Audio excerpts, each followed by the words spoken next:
All right. Beautiful. Great. I am just gonna do a quick attendance, see who we have. Um, so let's Pamela. Yeah, Pamela. No Pamela. All right. Jamia, did I say your name right? Yes. Awesome. All right. Vanessa. Here. Awesome. Brittany, Brittany Blyther. No, no Brittany. Oh, I see you. Okay. Oceana. Here. Awesome. Oop, I got some more coming in. Shadiamond. Here. Awesome. Gabriella. Gabriella. Here. I'm I'm here. here. All right. Kristen, no Kristen. All right. Katrina. Got Katrina. Lalani. I don't know Here. if I said that name I'm correct. No Lalani. Okay. Rabaya. Can you hear me? Yes. Oh, I see you. Now I see you. Yep. Gotcha. All right. I don't know if I said this name right. Rabia. Rabia. Okay. Thank you. Nicole. Yep. A very Um, generous Here. donation. all right. And then Natalia. Got Here. Natalia. Is it Aliuska? Ve, Is solamente that una correct? Did I vez. say your name right? Quito mi audio. Lo que tú quieras. Ay, Dios. Is anybody in a classroom? No. I was trying to figure out if there are like multiple people in a room. Kizzy, did I say that right? Yes, here. Awesome. Sin- Tramia? No, Tramia. Let's see. Ebony. Here. Ebony is here. And then Asia. No, Asia. Oh, I did. Okay, awesome. All right. We're in a classroom. Me and the yeah. Okay, so that's why there's feedback. I was like wondering why there was feedback. Okay, no worries. It's Aliuska, fine. Aliuska is here, Professor. I apologize. I have the computer low and I didn't hear when we started. It's okay. Say it. Say your name again. Aliuska. Aluska. Mhm. Okay. I don't like messing up people's names, so I just want to make sure that I say your name correctly. And if I don't, I need you to tell me. Perfect. It's, it's All okay. right. Well, welcome. Last term, right? Time to celebrate, right? Get it done. Um, So again, welcome to Transition to Practice. So my name is Jennifer Martinez. I am going to be your instructor for the next 12 weeks. We're going to navigate this course together. Um, so a little bit about me. Um, I I will tell you, I did mine in a stair step. So I was a CNA. I'm sorry, I started at the beginning. I was a home health aide, then a CNA, then an LPN, then an RN, then a BSN, then an MSN, and currently in school for my doctorate. So I have 6 classes left. Fingers crossed, God willing. Um, so I kind of been all over the place. I am originally from Brooklyn, New York, born and raised. I joined the Navy after high school, and was an air conditioning and refrigeration technician for 4 years. Moved to Virginia. It's where I spent most of my time in the Navy was in Virginia. I went to boot camp in Orlando. I went to A school in Great Lakes, Illinois, and then went to a ship that's stationed out of Virginia. Did my 4 years, hoping to use my GI Bill as, to pay for my nursing education. Paid for a little bit of it, not all of it, but paid for some. Um, and so I've been in education since 2012, in various roles. So I've been a clinical, a didactic, I've been sim, I've been lab, I've been in leadership. I've been with Fortis since 2020. I started off on ground at campus in Virginia, and then in January of 2025, I relocated to San Antonio, Texas, which is where I currently reside, and there is not a Fortis campus nearby. So I transitioned to online. So it's been awesome. Absolutely love Fortis. Um, and so wouldn't trade it for anything. My primary areas of practice, um, I started off in long-term care, not really by choice. I'm going to be honest with that. When I was at LPN, my original goal was to go to the hospital.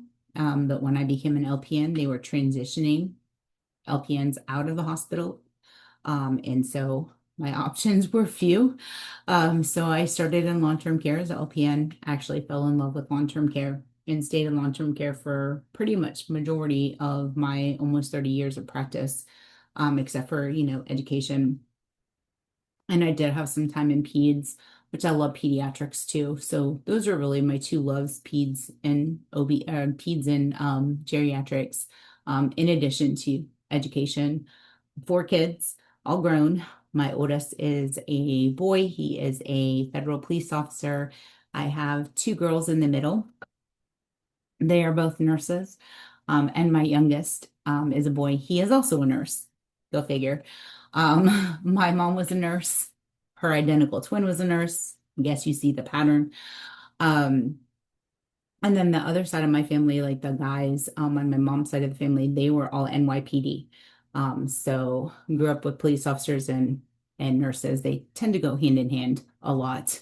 So um, I have a granddaughter who just turned 4. I have a grandson that will be 2 in May. And I have a brand new granddaughter. She is 3 months old, almost, yeah, almost, yeah, no, actually 3 months old.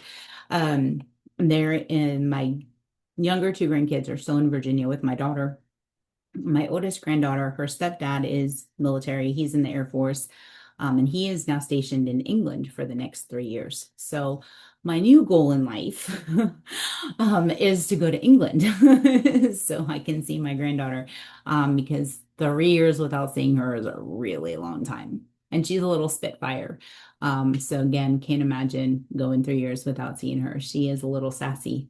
She's a little sassy girl, but I'm her son or her dad, and I can tell you exactly where she gets her sassiness. So not a worry there.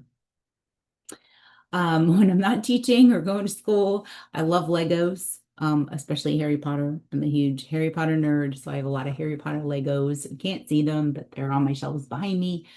My husband is a huge Star Wars nerd, so we have Harry Potter and Star Wars Legos kind of spread out all over the house. I need shelves, don't have shelves yet. Um, but really, those are my main hobbies: teaching, going to school, and building Legos. And I always have a disclaimer. I'm trying to see if she's behind me. She is. I have 2 German Shepherds. I will have a third coming soon. My son and his dog will be moving in with us, moving down from Virginia. But I have a German Shepherd. I have 3, but this one in particular, who is always right behind me, um, she has learned to say mom. Yes, that did not teach her that. I don't, when you grow up with kids and they're always saying mom. So every once in a while, if I don't pay her a mind or she needs to go out, she will say, Mom, I just want you to know I'm not ignoring a child. It is my dog. And if she stands up, I will show her to you so you believe me. But she is quite content right now, so I am not going to bother her. No, I shouldn't have said anything. But with that being said, I'm an open book. I am here to help you facilitate, get through this course and be successful. So, tutoring, whatever it is that you guys need, any assistance with this course, please feel free to reach out to me. We're going to cover all that. But I just wanted to do a quick introduction of myself so you guys can kind of get to know me a little bit. Really an open book, not much, kind of boring person, I guess. But That's kind of me in a nutshell. So we're going to go ahead. We do have some chapters to cover, so you can get orientation done. So we'll go through the orientation PowerPoint, and then we will go ahead and just dive into some of the topics for this week's and really kind of just give you an overview of the course. Um, so I will share my screen. Where is my share button? There it is. And I'm sure you guys have seen this before and heard this before. So try to make this as smooth as possible. So again, welcome to PNR 152, transition to practice. I'm excited. Hope y'all are excited. Last term, let's get it done. So you guys know what online learning is, right? You're using your computer, your internet access, you're participating in your program. It allows me to interact with you guys throughout the course, not only using Zoom in our weekly meetings, but the other resources that are available to you. The online instructor, I will give you guidance. I will lead learning activities. I will give you feedback about your progress. You will have weekly homework assignments as well as quizzes and exams in this course that you will be required to complete, obviously, every week. And one of the really cool things that I like about this is that you get to meet students from other Fortis campuses, right? Because there's Fortis campuses kind of all over the place, and you can meet students from different areas. If you have any issues, whether it's computer access, course questions, grading concerns, please reach out to me. You have my email address, you have my phone number, you can message me through Canvas. Please just reach out to me. I will do my best to help you with whatever it is that the concern is. If I cannot help you or if it is out of my realm, I will put you in touch with the right resource. Um, and then there's always the course lead. Her name is Dr. Mary Tenza. She is another resource. And then, of course, there's the online dean, Dr. Darley Brown. Her contact information is here. It will also be in the recording as well as in your announcements. So always, reach out to me. I will do everything I can to assist you. And then anything on campus, whether it's lab, simulation, clinical, other courses that are on ground, you always have your campus instructor as well as your campus dean. When we're having discussions, when we're talking, when we're sharing ideas, please just be courteous, positive, and respectful. We just want to be, want to make sure that we are respecting everybody's thoughts, opinions. That's what's wonderful about being individuals, right? We all have our own thoughts and experiences. So just be respectful and considerate, making sure we're using proper titles. We're not using slang. And please don't type in all caps. We do know that that gives the impression that you're yelling. So just be mindful of that as well. Online courses also have specific start and end times. Let me grab my handy dandy calendar. Okay, so we will meet every Wednesday from 5:30 to 8:11 p.m. No, it's kind of a little bit of an odd time, but that is our course time. So expect you to be here right on time at 5:30. Get ready to start the class. Again, these are mandatory, so please don't try to blow them off. You have to be present, just like your campus classes. There's a project in this class. It's a group project. You have your lesson activities. You have adaptive quizzes, and of course, we'll have 3 unit exams as well. The due dates are all according to your syllabus. They're all posted in your course shells. Everything is up to date. So you can pull up that syllabus and you can see what you'll be doing for the rest of this term. Academic integrity. Okay, so academic integrity, we look at, standards of student professional conduct. We just expect you to, be mindful, avoid any issues with academic integrity. So all incidences of academic dishonesty and violations of academic integrity will be disciplined. And some examples, cheating, okay? Cheating is never good. It is never good. All right. So cheating will get you nowhere. I mean, it might help you pass a quiz, might help you pass a test, however, comma. When it comes to the NCLEX, it's not going to help you. Plagiarism is submitting the work of another person for credit or not citing your references appropriately, allowing another student to copy from you as well.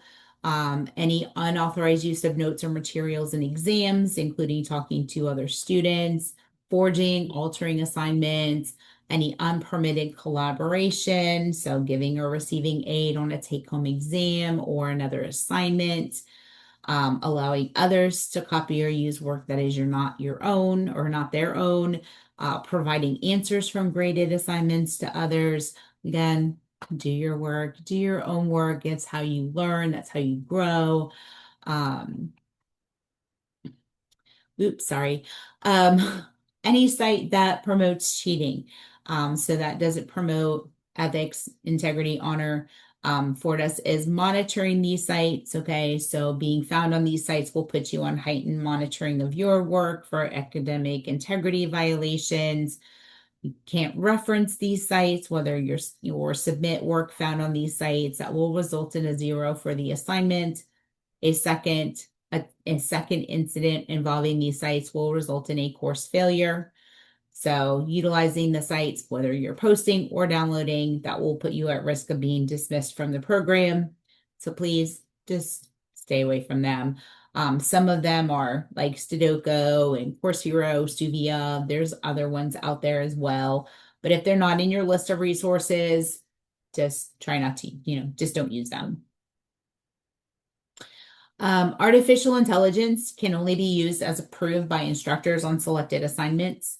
And then if it is approved, then you have to disclose all AI use and submit the original work along with the enhancements. And students may not submit only AI generated assignments. None of the assignments in this class will require any AI. So that is just something to be aware of.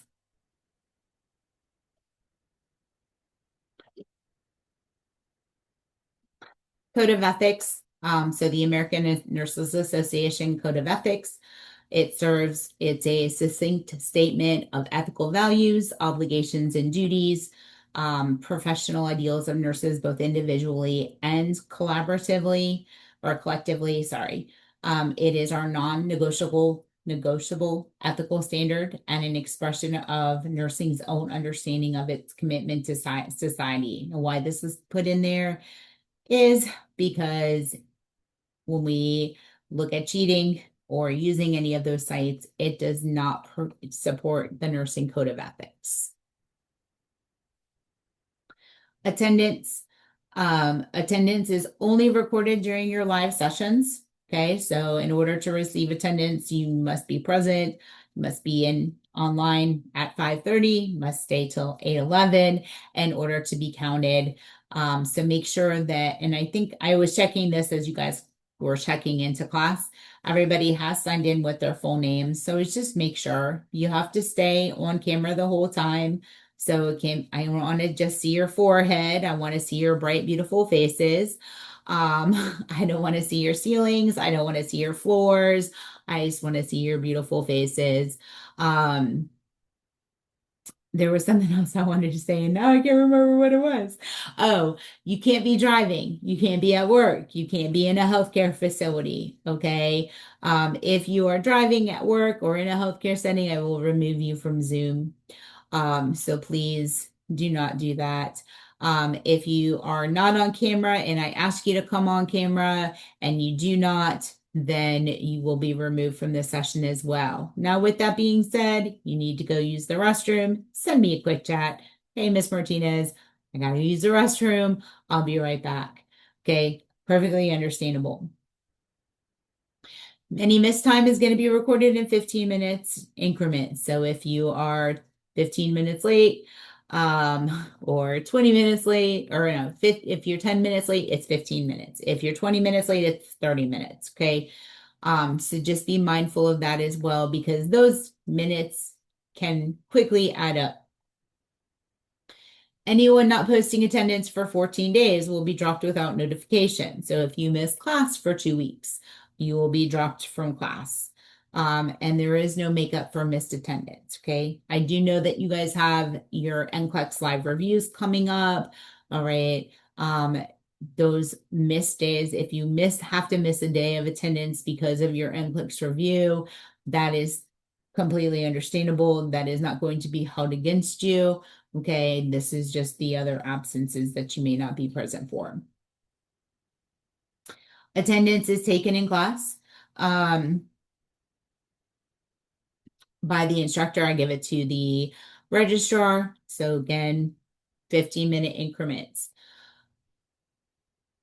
If you have chronic absenteeism in excess of 20% of the scheduled course hours, you may receive a failing or reduced grade for the course. So please be aware, keep track of your minutes.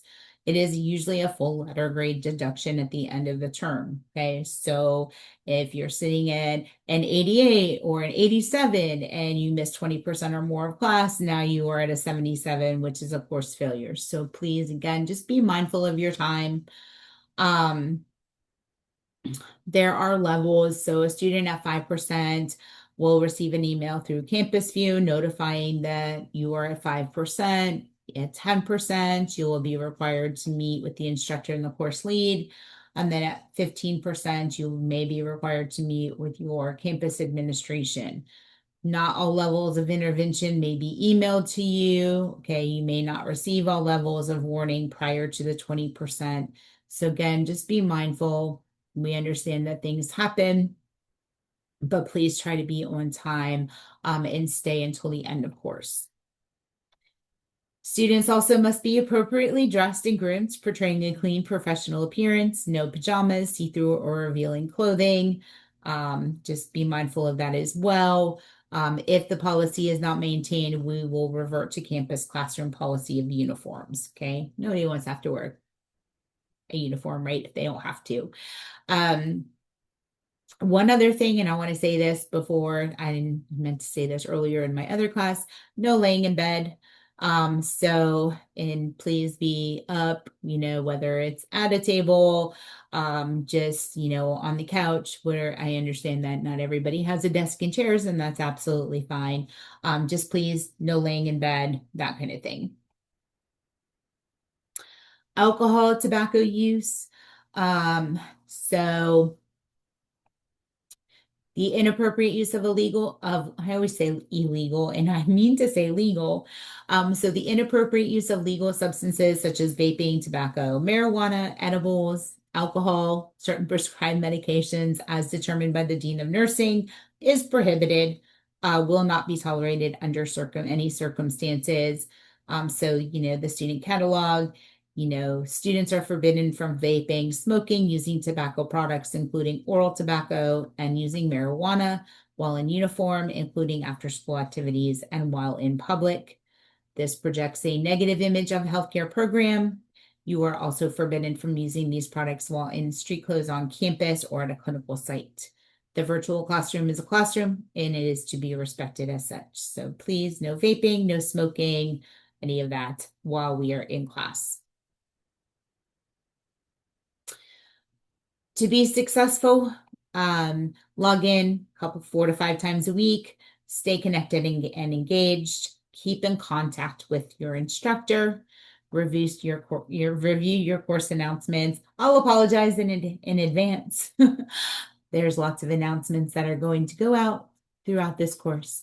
Okay, it is all here to assist you and help you to be successful. Okay, so read the course announcements. Make sure that you submit all assignments on the week that they are due. Towards the end of the week, review assignments for the next week and don't procrastinate.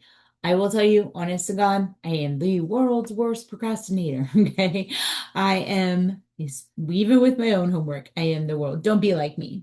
Don't be like me. I always start off with really good intentions. I'm going to get everything done early. get yourself a schedule, whatever it is. And I know you guys are at the end of your program, but I also know that you've got a lot going on this term. So however it is to keep yourselves organized, is going to, of course, be the key to your success. So everybody is logged in. I saw that. You had to have logged in order to get my Zoom link. There are a few of you, however, have not completed the course orientation or the technology quiz. Please make sure that you complete those. Um, all my information is there for you. So again, you have my email address, my Zoom link, you have my phone number. You can message me through Canvas. I will also say, and I can't remember, I was trying to remember this earlier. I don't remember if it was in the October term or if it was in the January term when Canvas went down. Does anybody remember that? Have my Zoom link available. So whether you copy and paste it into a Word document or somehow keep it saved, so that if that ever does happen again, even if Canvas goes down, we will still have class. So have my Zoom link available, so that you'll still be able to log into class. I keep my notes, my Zoom link. I keep it on a Word document just in case. So that I can access it quickly. And then, of course, keep my phone number and my email address handy as well.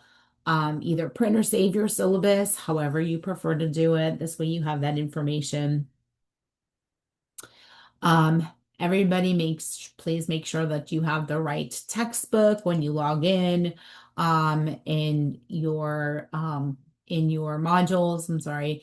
You have your links to SurePath, as well as, your textbooks. So please make sure everything is there for you to access easily. Oops. Try to come to class prepared, to discuss the concepts, attend review sessions, meet with me if you have anything that we need, any difficulty understanding any of the concepts. That's why I am here. Schedule tutoring sessions when needed. And then of course, if you have any technical difficulties, you can contact tech support or you can contact me, and we can work together. But that tutoring does make a big difference. I'm, one to testify to that.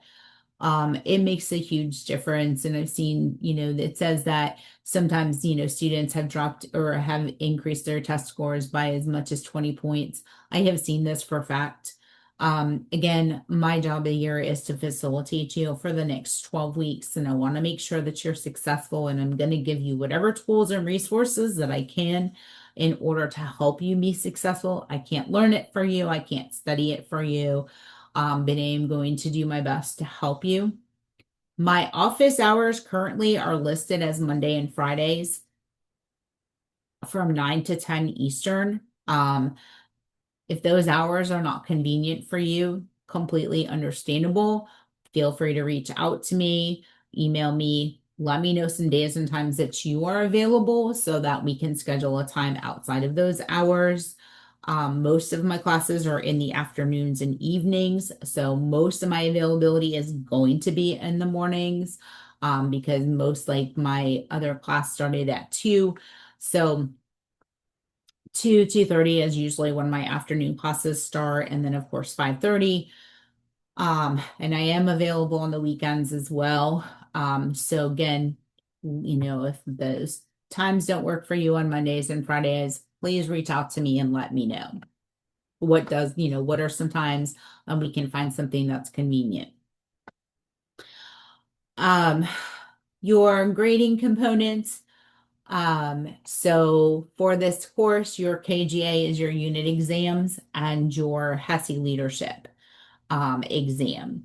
So those are going to be your KGAs. Your exams are 60% and your specialty exam is 20%.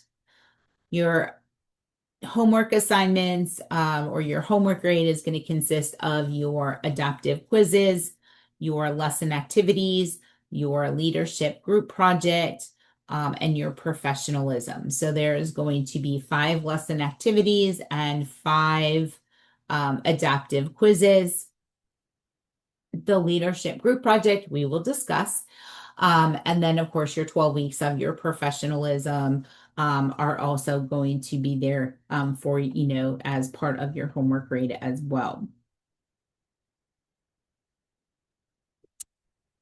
All right. For weeks 1 through 5, your homework grades will be turned off.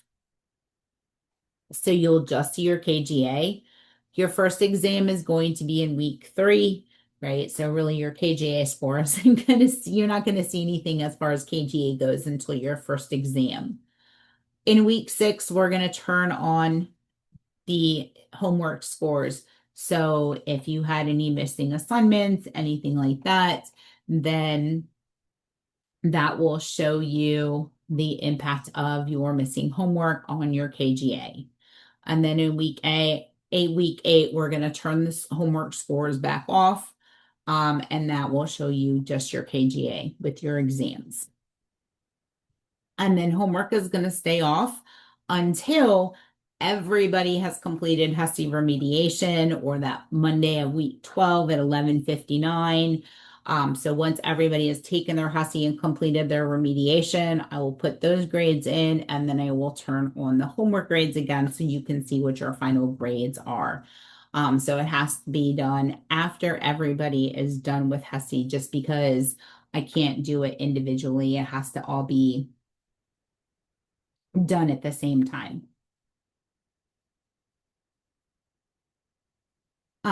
So, I know you guys, the KGA score, so your combined score on your unit exams and your specialty exams must be a 78% or above in order for your homework grade, or I'm sorry, before any credit for completed homework is given. And then after homework, right, you have to have that minimum of 78 for to pass the course once your homework is added in. So we know that homework can make us or break us sometimes.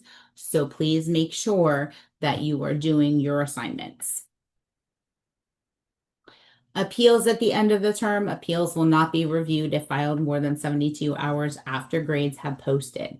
So if something happens and you feel like you need to appeal your grade, make sure that you file that appeal within 72 hours after the grades have posted. Otherwise, they will not be reviewed. So just keep that in mind. Any appeal to retake an exam will be denied for any reason. Okay, so Florida's policy doesn't allow retakes of exams just to get a better score. Has anybody else had any luck getting into the quiz?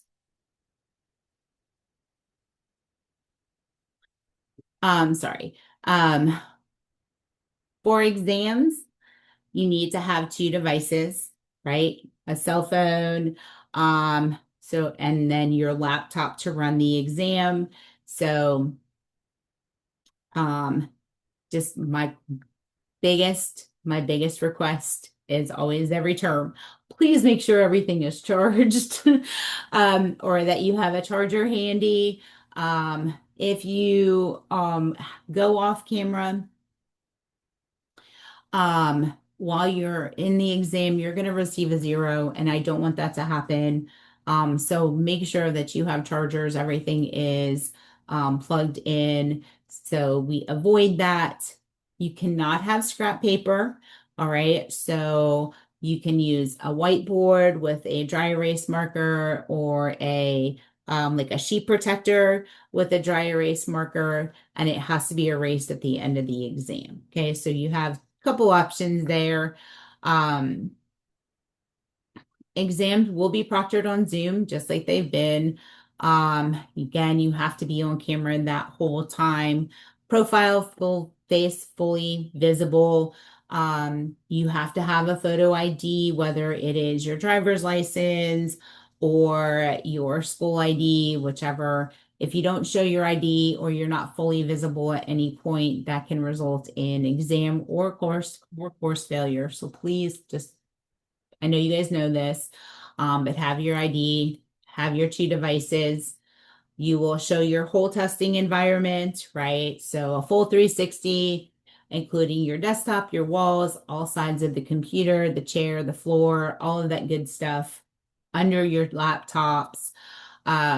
I need to see your ears, your wrists. So no, earbuds, no eye watches or smart watches, no Google glasses, things like that. Need to make sure that you don't have anything.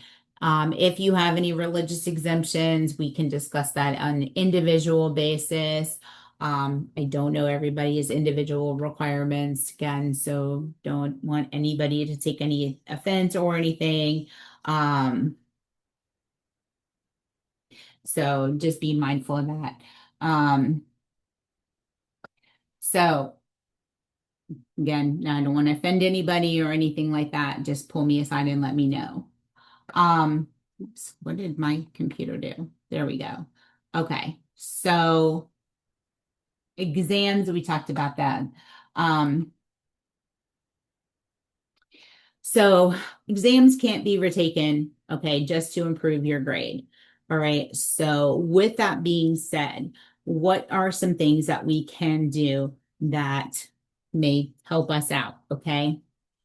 If something is going on in your life, child was up all night sick, you were up all night sick, had a family emergency, something along those lines, please, please, please, please contact me before the exam. I don't care if it's 2 minutes before the exam. Once you decide to log in and take that exam, there's no way I can help you, and there's nothing I can do. Like I said, our goal is for you to be successful. Okay. So if you're going through anything that's going to prevent you from doing your best, if you're ill, I've had students be evicted. Okay. I've had people have, accidents, emergencies, whatever. Tell me beforehand, not afterwards. I've also had students who have come in and have taken an exam, and then all of a sudden, after, they don't do well on the exam, and then they come and they tell me, well, this is what happened. And I'm like, why didn't you tell me before the exam? And they, sometimes I get, it's, I don't know, what's the word I'm looking for? They thought they could do it or something along those lines. Please, please, please, please, please. If there's something going on, please reach out to me and let me know ahead of time. I can work it out ahead of time. I really just can't do anything afterwards. Okay. Communication, that's all I ask. Missed exams they will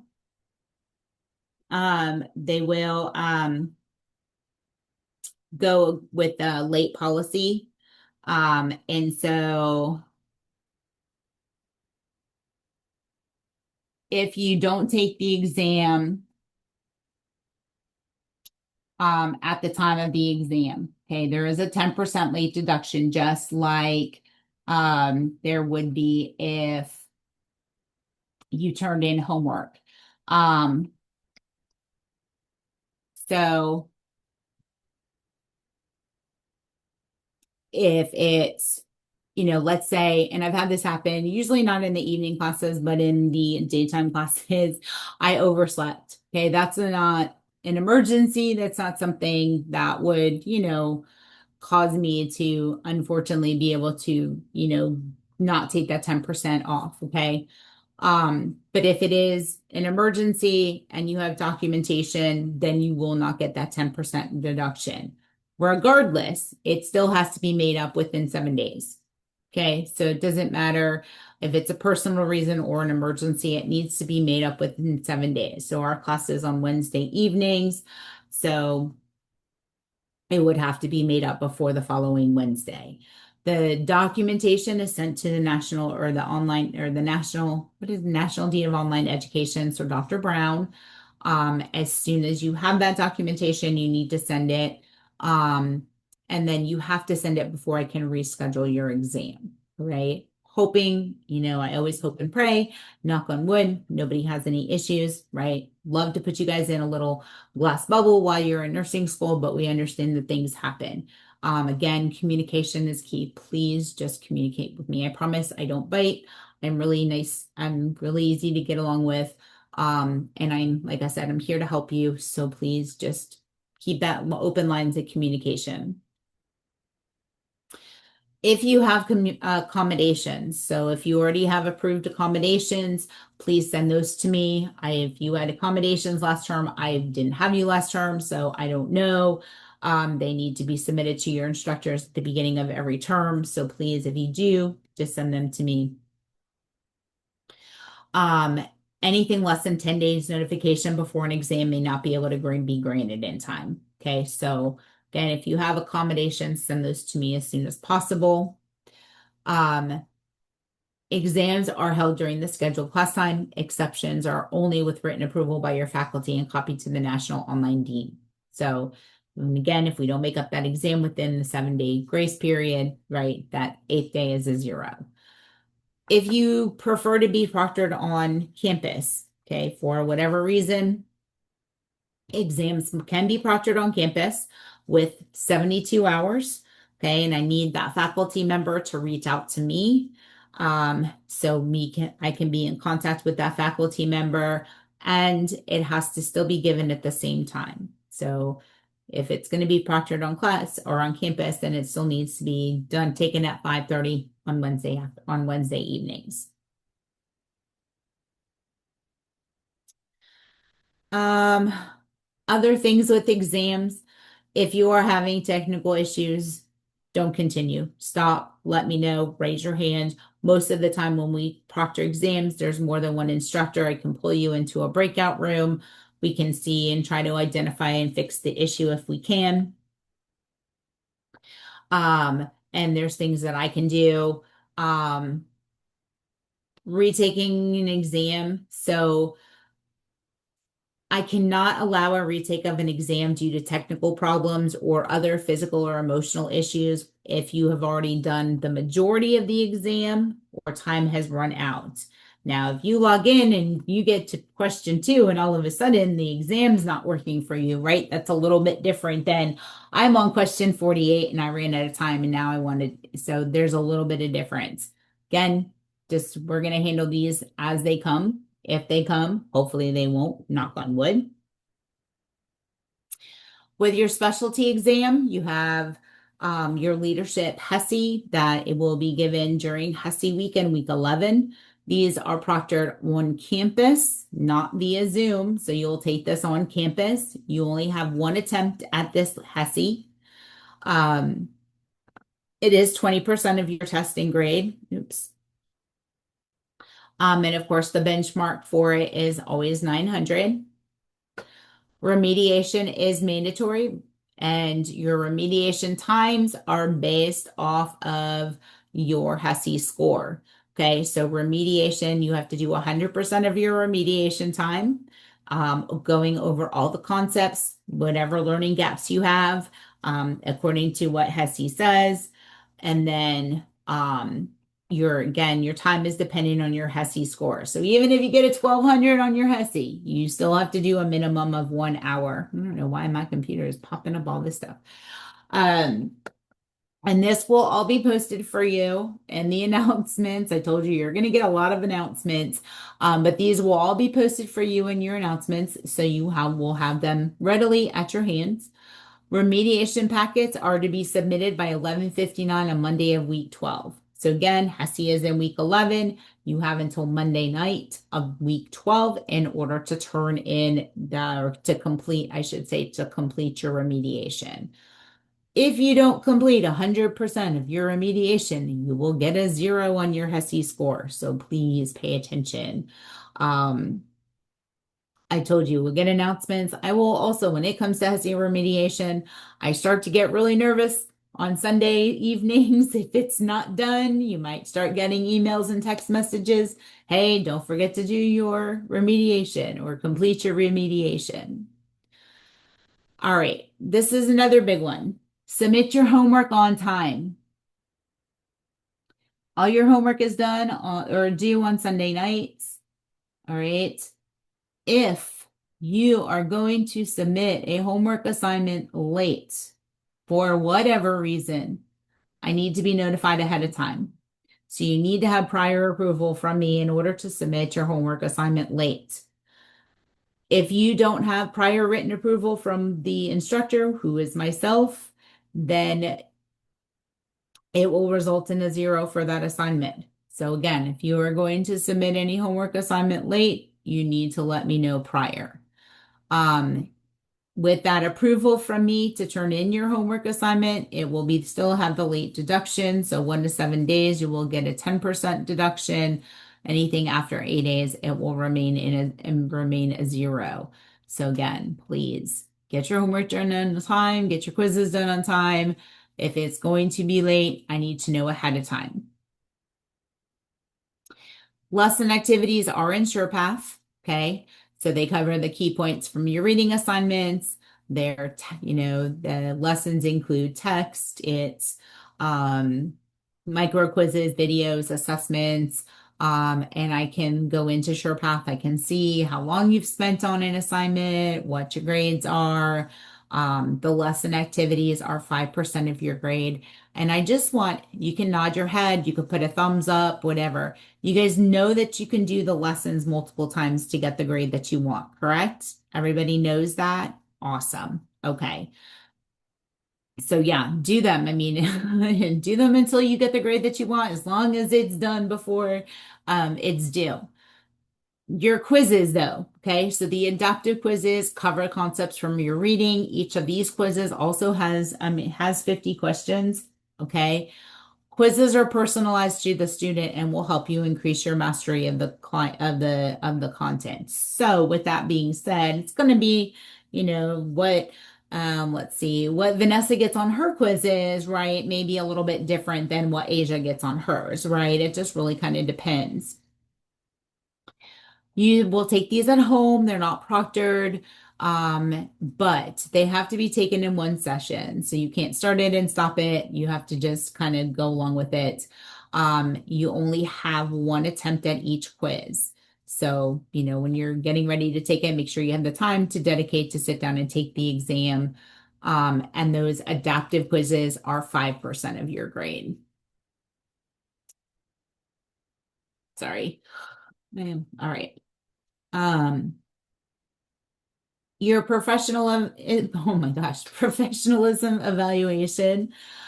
So we know professionalism is a key component of your success in your academic environment as well as in your career. So you're going to get assessed based on your professionalism.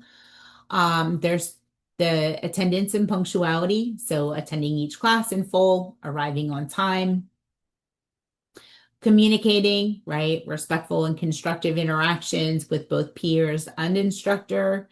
Respect for diverse perspectives, so value and consider the viewpoints and ideas of others. Your adherence to guidelines, so dress code, academic integrity, as detailed in your student handbook. And then engagement and responsibility, so completing all assignments promptly, actively participating in class activities and discussions, and then reaching out to faculty with any concerns or issues in a timely manner. Okay. And then you will get 12 professionalism grades over the course of the term, and that will be 5% of your grade. We'll talk about the group projects separately. And so you have the links to your SurePath assignments. You can access it under the student resources, or you can access it in each of the modules by just clicking on the lesson activities. And it'll take you into SurePath. Feel like I need to sneeze. I apologize. Your grading rubric. Okay, so there's a rubric for both your professionalism grade as well as the leadership group project. I value rubrics. Rubrics are wonderful things. Even as a student, I value them tremendously. So always when you're looking at assignments and you're doing things, always look at your rubric. That helps you to make sure that you cover all the key points that you need to in your assignment. Avoid losing any unnecessary points. Other tips, your online library. I love the online. I personally, I love the online library.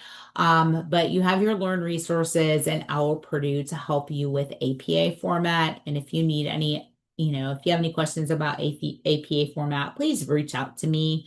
I too have to use APA format, so I have a really good understanding of it. And I am more than happy to help you with that. But other things, use your textbooks, use nursing journals, make sure you have enough resources and that they are no more than 5 years old.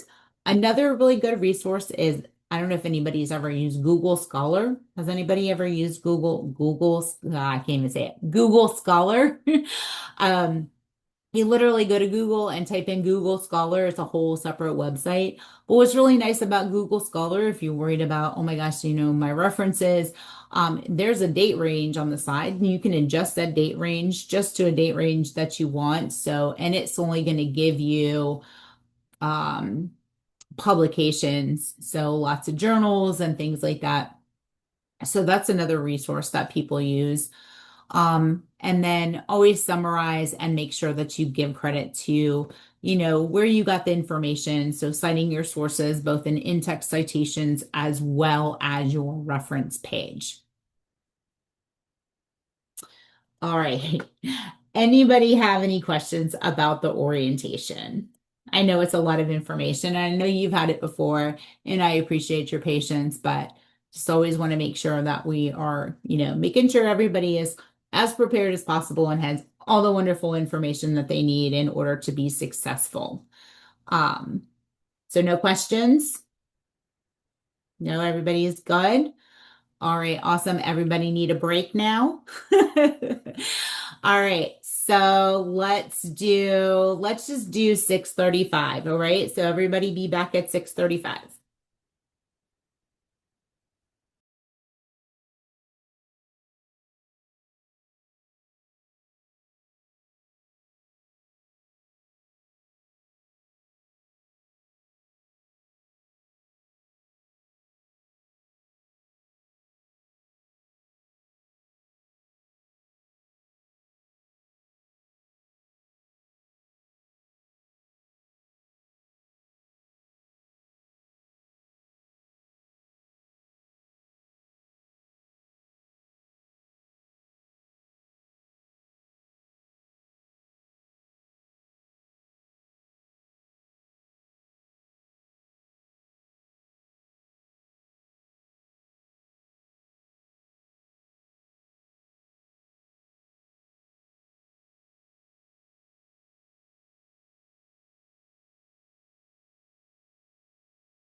All right.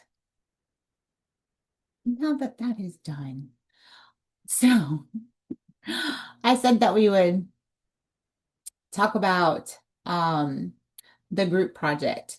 So if everybody can do me a huge favor in the chat, um, just tell me what campus you guys are from.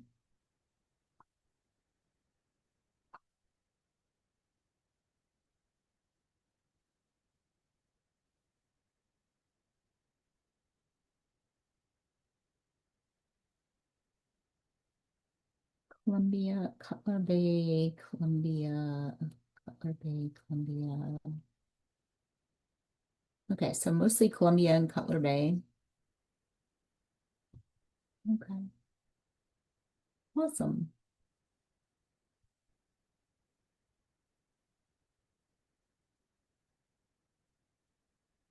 All right, cool. Let's see, we've got 16. Let's probably do 4 groups. So I will just double check and make sure that it works out, but I should be able to group you guys by campus for your group projects. So there's 1, 2, 3, 4, 5, 6, 7, 13, 14, 15, 16, 17. There's 18. So if I do, yeah, probably about 4 groups. I will do my best to group you guys by campus, okay? Um, just I know that sometimes that can be a little bit easier. Um, so your group project, if you, and I don't know if anybody has looked at it, so you don't have to do anything with your group project yet. After the first week, everything gets scheduled and or gets settled, not scheduled. Everything gets scheduled. Oh my gosh, settled. Um, I will go ahead and put you guys in groups. Like I said, I'm going to try to keep you guys by campuses, and I'll assign the topics. Okay, so it'll be random. But it says that it's going to be it says that it's a poster. It's not going to be a poster. It is going to be um it's going to be a PowerPoint presentation. Okay, so you whatever your topic is, every person in the group must participate. So everybody has to do a part of the PowerPoint. And then when it's presented, because you will present these projects at the end of the term as a group, okay, as a team, everybody must present part of the project. Okay. We'll talk about it more once everything is settled. And get you all straight so you won't have any issues with your group project. But the information is there for you so you can look. If you look in the modules under week 1, kind of gives you an overview a little bit about what the project is. And like I said, it says a poster, okay, but it is going to be a PowerPoint. It's still a little bit easier to do a PowerPoint when we're doing a group presentation. And you will present it in week 10 as a group. Okay, so there's, should be, like I said, should be about 4 groups.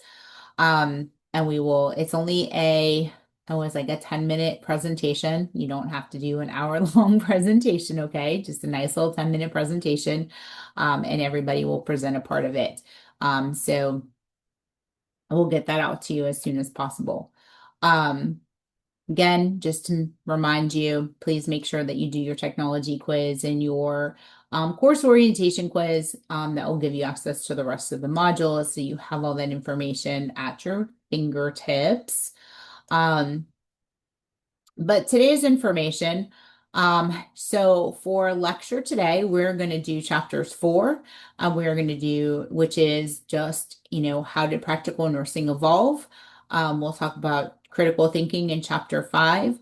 And then in chapter 12, we're going to discuss the nursing process and how the LPN role falls into the nursing process.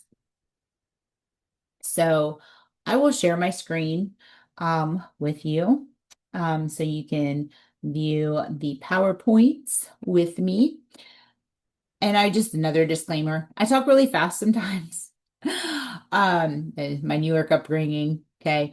If at any point I go too fast and you need me to slow down, just say, hey, Miss Martinez, you're going a little too fast, slow down a little bit. So just to remind me, because like I said, sometimes I do go a little bit quicker than I want to go, and I don't want anybody to miss any, miss any information. All right. So thumbs up, everybody can see the PowerPoint. Awesome. Oops. Let's start with the first slide. All right. So modern practical nursing. All right. Um, so practical nurses are now trained in educational programs, right? So you get a combination of theory, clinical simulation, clinical, you get lab hours as well. And then after licensing, the LPN is permitted to perform the job role of the LPN as aligned with your respective state guidelines. Most state regulations do stipulate that LPNs work under the supervision of the RN or the healthcare provider, and that's going to depend on where you work. So, for example, as an LPN, when I worked in long-term care, absolutely had an RN as a supervisor, as a DON. But when I switched over to pediatrics, I worked directly for a healthcare provider. So I didn't have an RN supervisor. The MD that I worked for, he was my direct supervisor, right? So you're either going to work under the supervision of an RN or a healthcare provider, depending on where you are working. So the first school of nursing was opened in 1836 in Kaiserwerth, Germany. And Florence Nightingale did attend that school for 3 months. She was one of the first students. We also know that Florence Nightingale is also the founder of modern nursing, right? So she's the mom. During the Crimean War, she, you know, helped the doctors with her untrained nurses. And then in 1860, no focus on the dates here or anything like that, but then in 1860, she established a school of nursing in England. She also wrote several books. I think the most famous of her books is called The Notes on Nursing. I actually have a copy of that as well. Her core beliefs. So, she believed in the perfection of mankind. Um, she referred to nursing as a sacred calling. It was a commitment to work for mankind. It wasn't a business. And some people do believe that nursing is a calling, right? So why else would we do everything that we do, right? If we weren't called to service. Um, and some people, can even look back in their lives and their experiences and realize, right, where that calling came from. She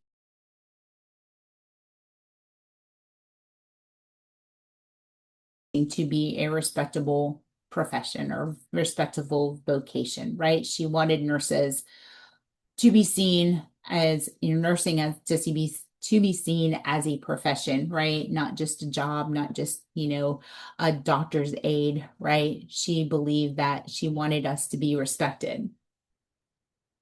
In the United States, the first school of nursing was started by Plaster Fleidner. He was from Germany. The hospital known as Pittsburgh Infirmary still exists in Pennsylvania now. It's Passavant Hospital. And as the nursing shortage continued, the hospital-based programs in nursing emerged as cost-effective labor forces for hospitals. Okay, sounds kind of crazy, right? But think about it. And I know that every nursing student has had this feeling before, right? You go to clinicals, right? You feel like unpaid labor, right? You feel like you're in there, you're doing all this work, you're doing it for free. Okay. And that's kind of how initially it was with those hospital-based programs. The student nurses, they worked really long hours, they were unpaid, but they worked in the hospital as providing care for patients. Formal training So in 1893, the Ballard School opened in my hometown, Brooklyn, New York. These courses lasted 3 months. They focused on home health care for the chronically ill, elderly, and children. So imagine all of this time that you've spent in nursing school. Could you imagine learning everything that you have had to learn in 3 months and be able to go out and practice as an LPN? It's a lot of stuff, right? But initially, that's how long they were. They were 3 months. And again, they focused more on home health care. And a lot of the practical nurse's job, the LPN's position was more community based, more home health based. So before World War I, most nursing was done by practical nurses in the client's home. And things like cupping and midwifery roles, applying leeches, administering enemas. Anybody know what leeching is? Has anybody heard of leeching before? You think you could do leeching? I don't know if I could do leeching. I am not big on bugs. I'm like, I don't know if I could do that.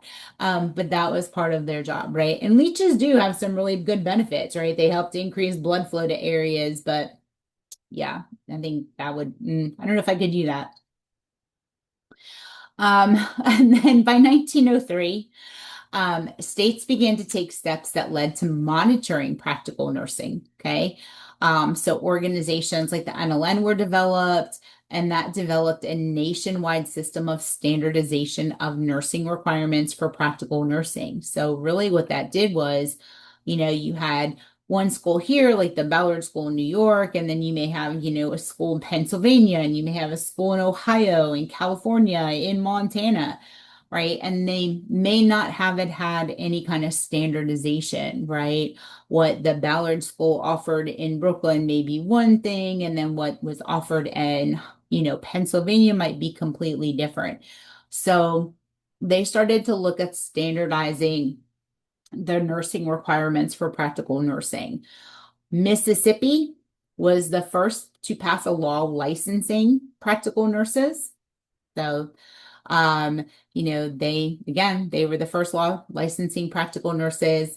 And that was important because really nobody had, any way of knowing who was actually providing nursing care, right? You'd be just a self-proclaimed nurse, although we do still have that sometimes that happens now, right? However, licensing was not mandatory. It wasn't until 1938 that New York was the only state to have mandatory licensure. And then, of course, we know now all 50 states require mandatory licensure for nurses, including our practical nurses. Then in 1944, we had the U.S. Department of Vocational Education. They conducted a comprehensive study of practical nurses or practical nursing, and they decided to kind of look at it a little bit different. So they identified or agreed upon the tasks of practical nursing. They also used some phrases to describe the scope of practice of the LPN. So when we think of the nursing process, right, we think of ADPI, assessment, diagnose, plan, implement, and evaluate. But the original phrases that were there to describe the LPN scope of practice was judge, appraise, recognize, and determine. Very similar, right, to the nursing process. Again, those four terms, judge, appraise, recognize, determine. Those were the phrases to define the LPN scope of practice. The Joint Committee on Practical Nurses and Auxiliary Workers in Nursing Services recommended the use of the title LPN, so Licensed Practical Nurse. It also differentiated the tasks of the RN and the LPN, including that the LPN would be under the supervision of the RN, okay? Because traditionally, RNs go to school longer, right? Their education is longer. There's more in depth in certain areas, right? So LPNs will always work under the supervision of the LPN or the provider. And then in the 1990s, So in the 1990s, the UAP were hired. So UAPs, these are unlicensed assistive personnel, and there's a variety, right? We have a bunch of different types of UAPs. We have home health aides, we have CNAs, we have, depending on what hospital, you have like your patient care technicians or PCTs. I'm trying to think of what else I've heard. PCAs or patient care attendants. Um, Trying to think. Those are really, I guess, the big ones that I've heard. But it's anybody that's basically certified or on job training, like some of your PCTs, right? They go through a hospital-based program to get trained to what they're to do what they do. Not all PCTs are CNAs, not all CNAs are PCTs, right? It just kind of depends on what their training is. The biggest concern that we had with those UAPs was the legal responsibility for the LPN and the RN of the care they gave, right? So anybody currently a CNA or a PCT or a care partner, anything like that? No CNAs? Oh, wow. Okay. So as a future LPN, part of your responsibility, right, is to oversee your CNAs, your care partners, PCTs, which whatever they're called, right? So you are going to have to supervise them and be responsible for the care that they provide. And also too, LPN employment moved from hospitals to the community. So I was telling you before, when I first started nursing school as an LPN, my main goal, I wanted to work in a hospital. Um, but at the time, as I was, I was in school, they were transitioning LPNs back out of the hospital. So they were phasing them out. Now, at the time, there were still some that were grandfathered in, because they had been there for long periods of time, but they weren't hiring any new LPNs. So really, my opportunities were limited. I could do, clinic nursing, like in a doctor's office, or I could do long-term care. And so I chose long-term care. Um, and like I said, I fell in love with long-term care. But again, they moved out of the hospitals back into the community. And now you see we've had a shift again, right? With the nursing shortage, we know that hospitals are now re-employing LPNs, right? Because they realize the value that LPNs offer to providing care for clients. Other information, so the first computerized NCLEX PN was in 1994. Um, and so I love telling this story because my mom used to love telling me this story. So again, I told you my mom and my mom, well, my aunt, she didn't become a nurse till later, but my mom was an RN. Um, and even though I grew up in Brooklyn, I went to high school in New Jersey. My mom also went to nursing school in New Jersey. And when she took her NCLEX, it was only offered one time a year. Okay. And I want to say it was like May or June, but it was like early in the summer. It was 2 full days of testing. I don't remember if it was 6 or 8 hours, but it was 2 full days of testing. So she had to drive down to Atlantic City. They stayed in one of the casinos. And this part I don't know either. Like, I don't know if they did like the ballroom and converted it or if there was like auditoriums or whatever, because I've never been to the casinos at Atlantic City, but they literally, the NCLEX was pen and paper, and it wasn't multiple choice questions. She said there were some multiple choice, but a lot of fill in the blanks, care plans, short essay type questions. And again, 2 days of testing. Could you imagine? Sometimes I can't stay focused for 100 question tests. Could you imagine 2 days of testing?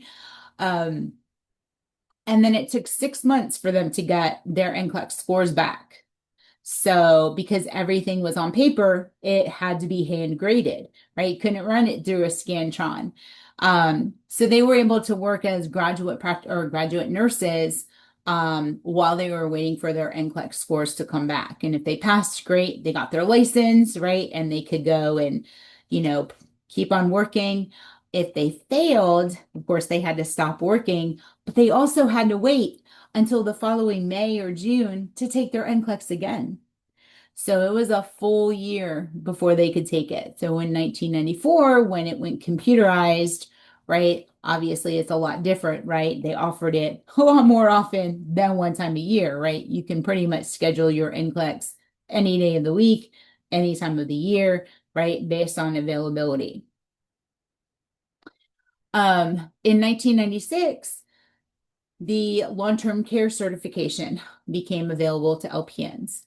So if those, that are working in long-term care or have a passion for long-term care, then of course there is that opportunity to become certified. In order to do certification for long-term care, and I did look this up, you have to have worked in long-term care for a minimum of a year. And of course, there's study material and it is an exam that you do need to take in order to become certified, but there is that certification available.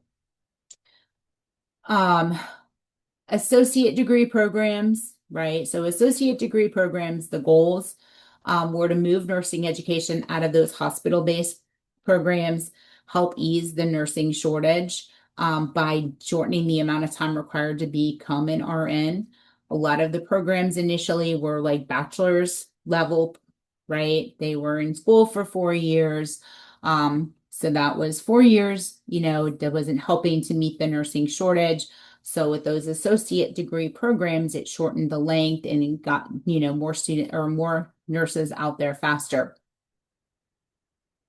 And then, of course, we have now the evolution as we go further, right? We have programs like Fortis and other schools like Fortis that have also even shortened, right, even the time to get your practical nursing, your RN as well, which offer some advantages over going to some of those, 4-year colleges, even sometimes in the, what do you call them, community colleges, right?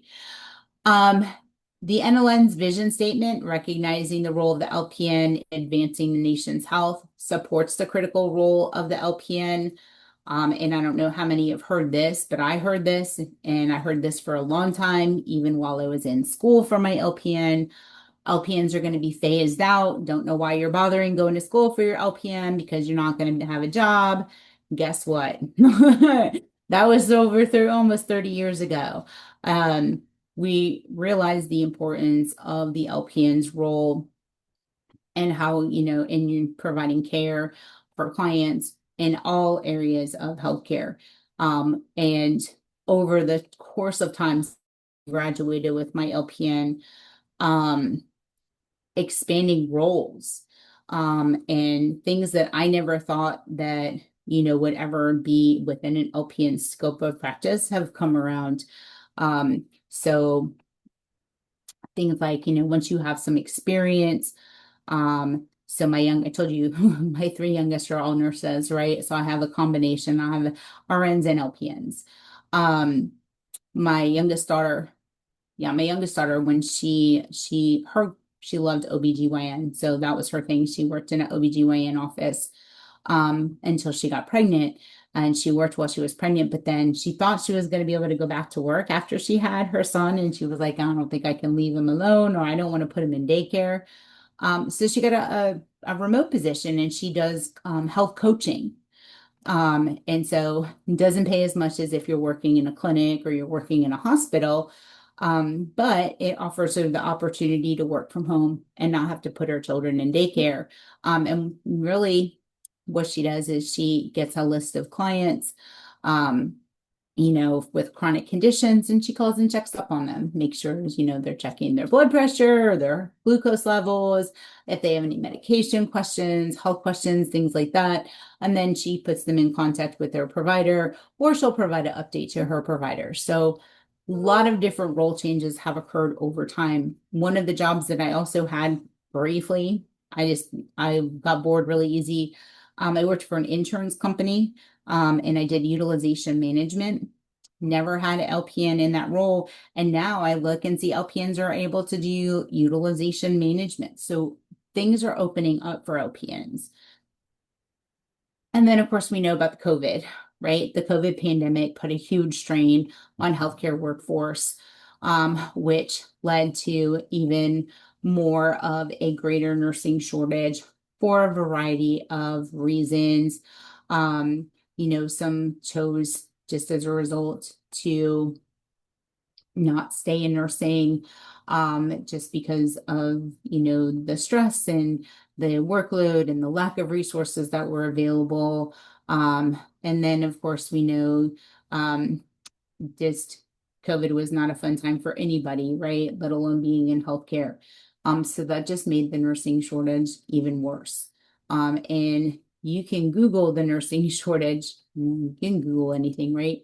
But you can Google the nursing shortage and you can see the areas where nursing is going to be short. I was teasing somebody when I first moved down to Texas, and I was looking for a position. Um, and I was, just looking. I'm like, okay, well, what's the nursing shortage in Texas? Pick the one state in the country that probably doesn't have a nursing shortage. Like, it's like Texas has a minimal nursing shortage when you compare it to other states. And I'm like, oh, that just figures. That was my luck. So, still plenty of positions available, just not as big of a shortage as in some of the other states. So it is just interesting to look at, the different areas as to, where the shortage is going to be the biggest. Um, all right. Questions on chapter 4. Like I said, if I talk too fast, you guys got to slow me down. Um, No, everybody is good. All right, so I'm going to ask you, what were the 4 phrases used to describe the LPN scope of practice?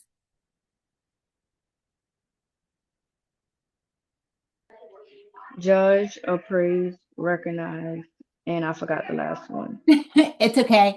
It starts with the D. Determined. Oh, Okay. okay. Brittany has an acronym. It's JARD. Okay. Judge, appraise, recognize, determine. Good. I like that. Any way to, right? So that you can remember it. Perfect. All right. So then I can slow down a little bit. I need to slow down a little bit. I'm talking way too fast. So then chapter 5. Chapter 5 is an overview of critical thinking. And I know that you guys have heard the term critical thinking probably more times than you can imagine, while you have been in school. And so, yes, I will share my screen. Where's my share? There's my share. So I'm sorry, this slide, okay, are the top 10 reasons to improve thinking, okay, and they were adapted specifically for the LPN. So number 10, things are not what they used to be or what they will be in the ever-changing healthcare system. And I can attest to this. And, anybody, any of your instructors can probably attest to this as well. Things have changed and evolved over the last, almost 30 years that I've been a nurse. Things that I do now, I never would have done before. And things that I used to do, I don't know, I no longer do. Um, change happens very quickly in healthcare. Advances, improvements, in treatments and medications. I will tell you, I'm a farm nerd. I love pharmacology, major farm nerd, okay? I can't keep up. I can't keep up. I mean, every time you turn around, there's a new medication out there. And I'm like, okay. And I try to keep up as much as possible because, like I said, I'm a huge farmer. I love pharmacology. But treatments, everything changes very quickly. And so again, right, that's another reason to improve your thinking. Number 9, LPNs frequently care for clients as a member of the healthcare team who are not yet stabilized and have multiple problems. Okay. Now you're going to learn about assignment and delegation as we go through this course. All right. And generally speaking, when we're assigning our patients to LPNs, we try to assign them stable clients. Not always possible. Okay. I told you I love long-term care. I primarily work in, skilled rehab. I do work with long-term clients as well, but my primary focus is on skilled and rehab, and that's where most of my experience is. And there's plenty of LPNs that work in skilled and rehab. And so, some of those patients that come in, they're not always the most stable clients. They have multiple chronic conditions. And so that's, again, another reason to improve your thinking, improving your skills. Number 8, more clients and their families are involved in healthcare decisions. So this, saying you can Google it, right? So can our clients. So can their families. They're looking for information. They're going to look on Google. They're going to do their research about, what the treatment availability is, what other options are. They are much more involved in making those decisions. They're more educated too, in most cases, about what their options are. So we have to be just as knowledgeable. Number 7, LPNs must be able to move from one healthcare setting to another. Okay, so, it's not, you may, if you're working in a hospital, you may get floated to another floor, or just like anybody working in a hospital, you don't like where you're working, right? Start looking and seeing, is there another area of healthcare within the hospital that you would rather work? Like, let's say you work on med surg and you're like, oh, this really isn't what I want to do. Maybe I want to go work in the ED or, somewhere else. Right? You have to be able to move from one healthcare setting to the next, whether it's in the same place or from one experience to another. Number 6, rapid change in information explosion requires LPNs to develop new learning and workplace skills. Yeah, we've covered that. Change is one thing that if you're not comfortable with, you need to try to get used to change, because one thing about healthcare is it's going to change rather quickly. 5, clients, families, and insurance companies demand to see evidence of benefits, efficiency, and results of care given. This is a big one, okay? Back when I first started nursing, all right, it used to all be about the quantity of care you're providing to that client, right? Now it's about quality of care, right? They want to see what those outcomes, they want positive outcomes. They want positive outcomes, right? The benefits, the efficiency. So things like time management skills, right? These where your critical thinking skills are really going to come into play, right? How well are we avoiding those hospital acquired infections, right? Like your catheter associated UTIs, your central line infections, your ventilator assisted pneumonia, your pressure areas, right? All of those things. Number 4, today's progress often creates new problems that cannot be solved by old ways of thinking. Okay, so we're going to talk about ethical and legal issues too, especially in end of life decisions, questions about stem cell research, determining who is entitled to receive expensive medical care. So, and you guys took 134, right? You took geriatric nursing, right? Is that 80-year-old, right? Should that 80-year-old receive that kidney transplant or, other expensive treatments based off of their age, right? So lots of ethical issues. Number 3, redesigning healthcare delivery and education programs is useless if students and nurses do not have thinking skills required to deal with today's world, right? So you have to make sure you have to, be stay on top of what the current trends are, what evidence-based practice and current guidelines are. Number two, learning how to improve your thinking skills doesn't have to be difficult. It doesn't have to. It's not saying that you have to, once you graduate, you have to read a nursing textbook every week, okay? The more you work with clients, the more you work with more experienced nurses out in practice is going to help you develop your thinking skills. All right. It's, understanding the big part is really understanding disease processes and how they affect the body, and how they affect, not just physically, but psychologically, and, really being able to put those pieces together. And then number one, your ability to focus your thinking on how to get the results you need can make the difference between whether you succeed or fail in a fast-paced healthcare system. So everybody, we talk about emergency situations. It's not always an emergency situation. It is,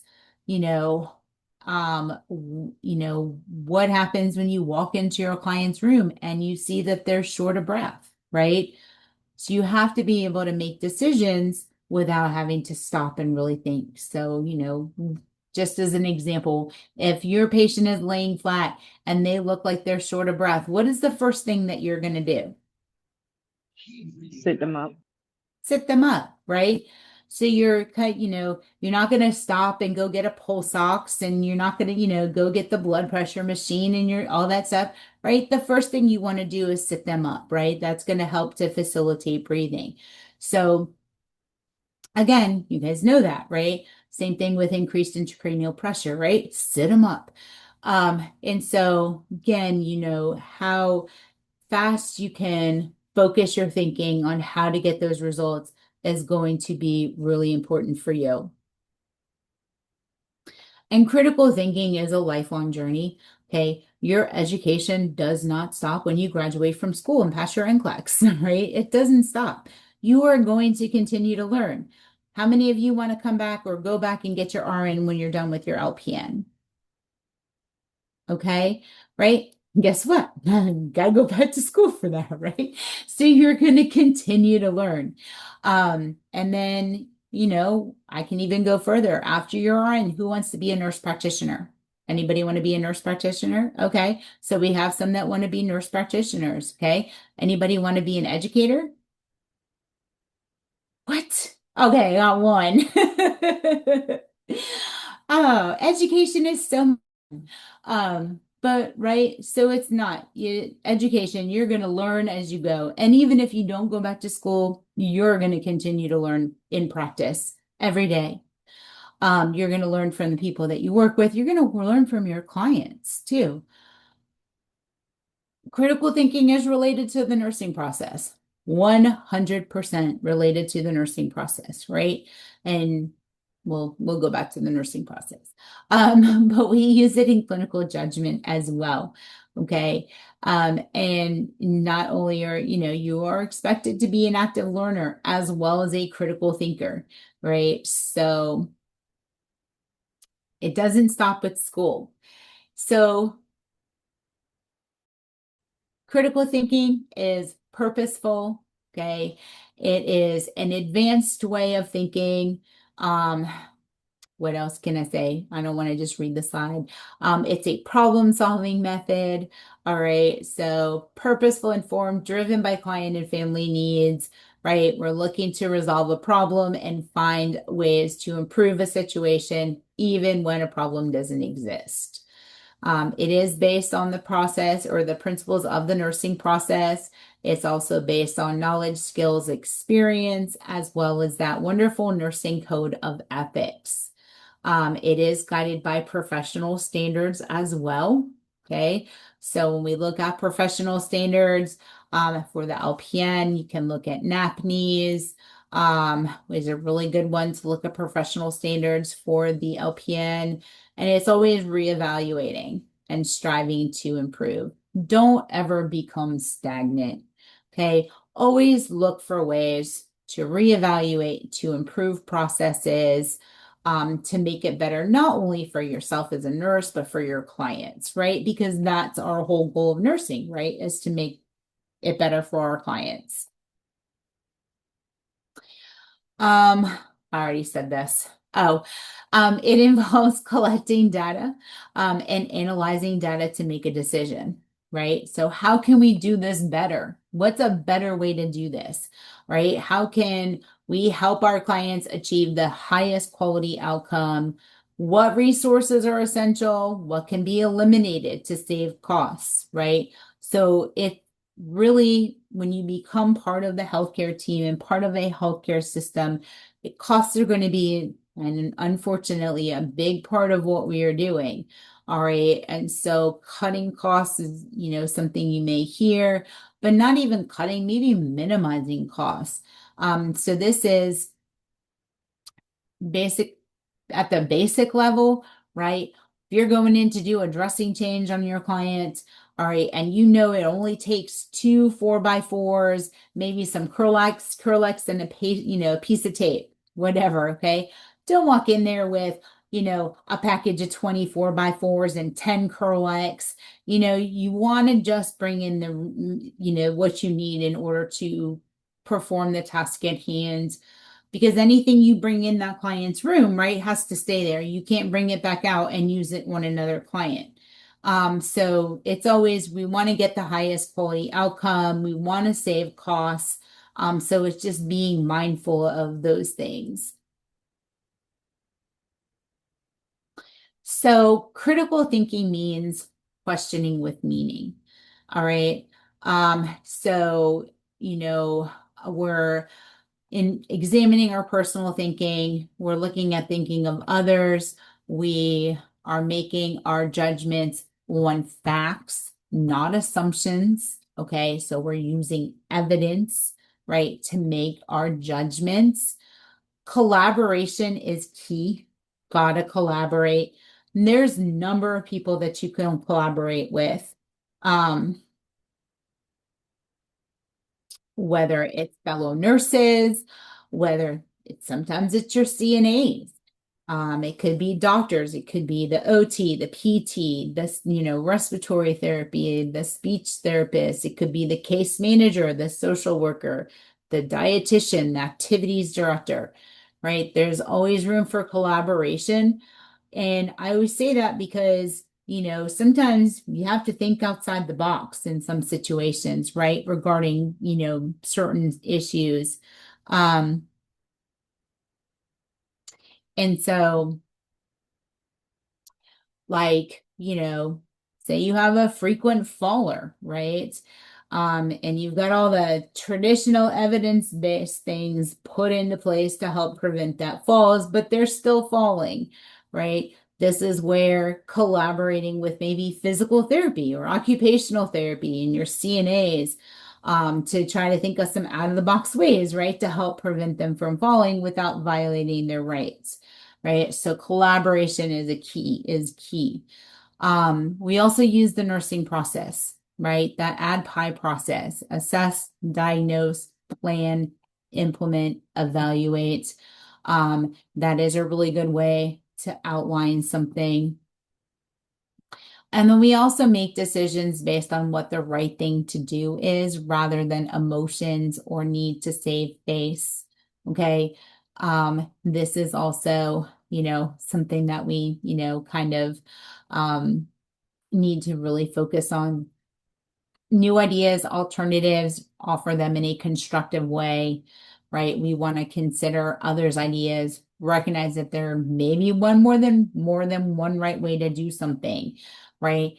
Also may realize that there's not always that perfect solution, right? We would love to have the perfect solution, but we do have to realize that that's not always a possibility as well. And then realize, again, collaboration. Collaboration sometimes is going to be that key.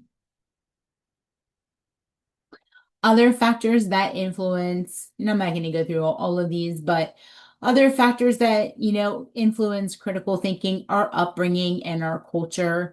What was our, experiences, younger people like?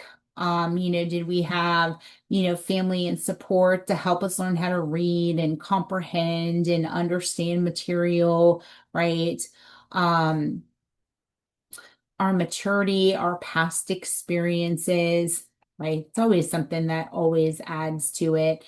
Maturity often comes with age, but age does not determine maturity, right? And we all know there are some older people that maybe don't act as mature as their age, right? Or vice versa. We have some young people, right, who also may act mature beyond their age. Um, but maturity does provide past opportunities to have worked through problems. Okay. So that is something that, when we look at maturity, communication skills, being able to communicate effectively is 100% key, right? We have to be able to communicate effectively, whether it's verbally, whether it's in writing, and even through our body language, right? How we communicate and how we present ourselves is how we're going to be received, right? So if I were sitting up here lecturing, like, what does this show you? What would this show you if I were just talking like this?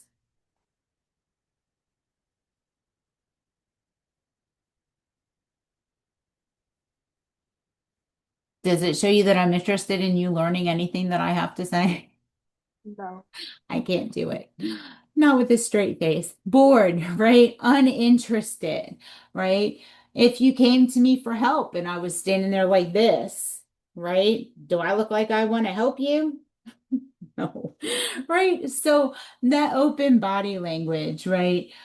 So we have to be able to effectively communicate and not use your full sentences. Don't use your slang, your abbreviations, right?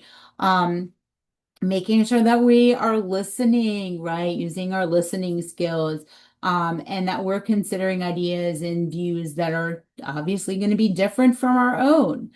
And writing is probably one of the biggest things that people have problems with when it comes to communication. And so, if you're not a very well written communicator, right, you can work on that as well, right? Because we need to write nurses' notes, right? So we have to be able to communicate in writing as well, or even sending emails. Self-confidence. This is probably the hardest one, especially for students, right? And so without self-confidence, right, you will worry about not getting it, not doing it right, not being that perfect when you do something. Nobody can give you self-confidence, okay? You develop self-confidence as you succeed. And so I'm here to tell you, you've succeeded this far. You have come this far in school, so you can keep doing it, right? You're going to get through this term. You're going to, study and pass that NCLEX, and you're going to get the job, right? I can be a cheerleader, right? I can give you all the information, all the guidance. I can be here to cheer you on. I can't learn it for you. I can't do it for you. Okay. But as you succeed, your self-confidence increases, right? So you guys should have some self-confidence by now because you've made it this far and you can continue to do this. On the other hand of that, overconfidence, right, may not be what's the word I'm looking, you may present yourself as overconfident, right?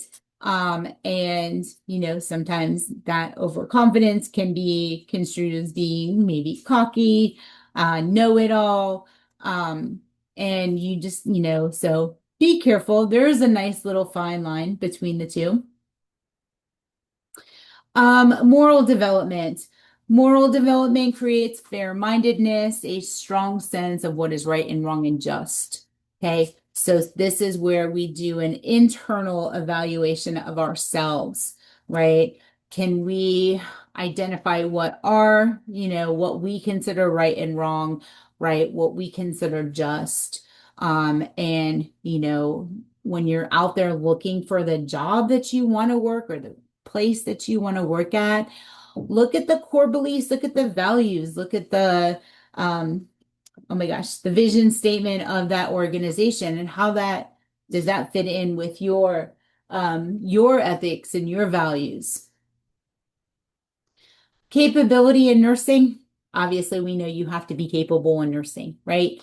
You have to have nursing knowledge. You have to have nursing skills, right? And you have to know how to access resources, right? So you have lots of resources right now while you are in school with your nursing instructors, your clinical instructors, your deans, right? And so we try to impart as much knowledge onto you guys as we can. And, it's always, maybe you don't know everything. It's impossible for everybody to know everything, but also knowing where your resources are, whether it's a person, whether it is a book, or a, a Google, right? But being able to know where, because you're not going to remember everything, you're not going to know everything. And just knowing that you have some sort of source of reliable data at your fingertips. Collaboration, again, talked about collaboration, right? We know it helps to promote those critical thinking skills. All right. And so using your resources, working with other members of the healthcare team is definitely going to assist you there. And then mentors and experience in nursing. So, going to graduate, going to get that job that you want, okay? And, depending on where you are, I'm, not going to, generally long-term care doesn't always have the longest orientation, but in your hospitals, right, you get a little bit more orientation, a little bit more of that practice. So you'll have mentors, right, that can assist you as you move forward. Oops. When we look at critical thinking and NCLEX, so NCLEX PN, right, that's your licensing exam. It does include items that require various levels of thinking to answer a test items, and these are called cognitive levels. Okay, so your cognitive levels are knowledge, comprehension, application, and analysis. So knowledge is the ability to recall information, right? It's just repeating what you've memorized. So, and lab value, right? We know normal potassium, 3.5 to 5, right? Normal sodium levels, right? 135 to 145, right? So that's knowledge. You're able to recall and repeat information you've memorized. Comprehension is the ability to understand, recall, and identify examples of that information. Okay, that's the lowest level of understanding. Application is apply what is learned to new situations. All right. So you're the things that you learn in class, you may go to clinical and be like, oh, we just, you have a patient with kidney disease. You're like, oh, we just had this in class. Okay. These are the things that I need to assess for. These are the lab values that I need to look at. Right. So application is applying what you've learned to a new situation. And then analysis is breaking down complex information into its basic parts. Okay. So that's organizing, it's prioritizing, right? It's, when you look at, you have 4 clients, okay, and each one has a list of problems. Which one are you going to go see first, right? So it's organizing and prioritization. It is a higher level of application.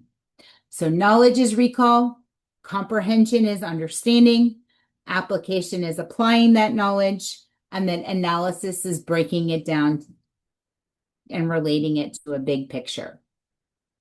Oops. So comprehension, application, and analysis, that's what employers expect of an LPN on the job. We also, as clinical instructors, they expect that level of competence in the clinical area. And as a future LPN, you are going to be responsible for a lot of judgment calls, a lot of decision making in healthcare. Depending on where you work, you may not have that RN immediately there to assist you. You may have to make those decisions for yourself. And a newly licensed LPN is increasingly required to make more complex decisions about clients. So having that basic foundation is super, super important. So let's put it to work. All right, everybody participate. So we have Jane Harris. She is 58 years old. She weighs 92 kilograms. Her height is 162 centimeters. Her BMI is 35.1. She comes in, her chief complaint is I've been feeling very tired, thirsty, and I go to the bathroom a lot. She has a medical history of hypertension, family history of diabetes.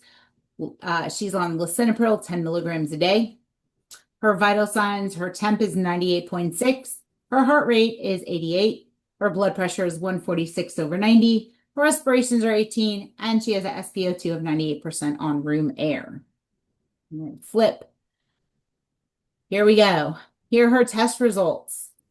She has a glucose of 178. It's fasting. She has a hemoglobin A1C of 8.2. She has a total cholesterol of 210 milligrams per deciliter. She has an LDL of 130, an HDL of 38, triglycerides of 220, creatinine is 0.9, her glomerular filtration rate is 88, and her microalbumin is 40 milligrams.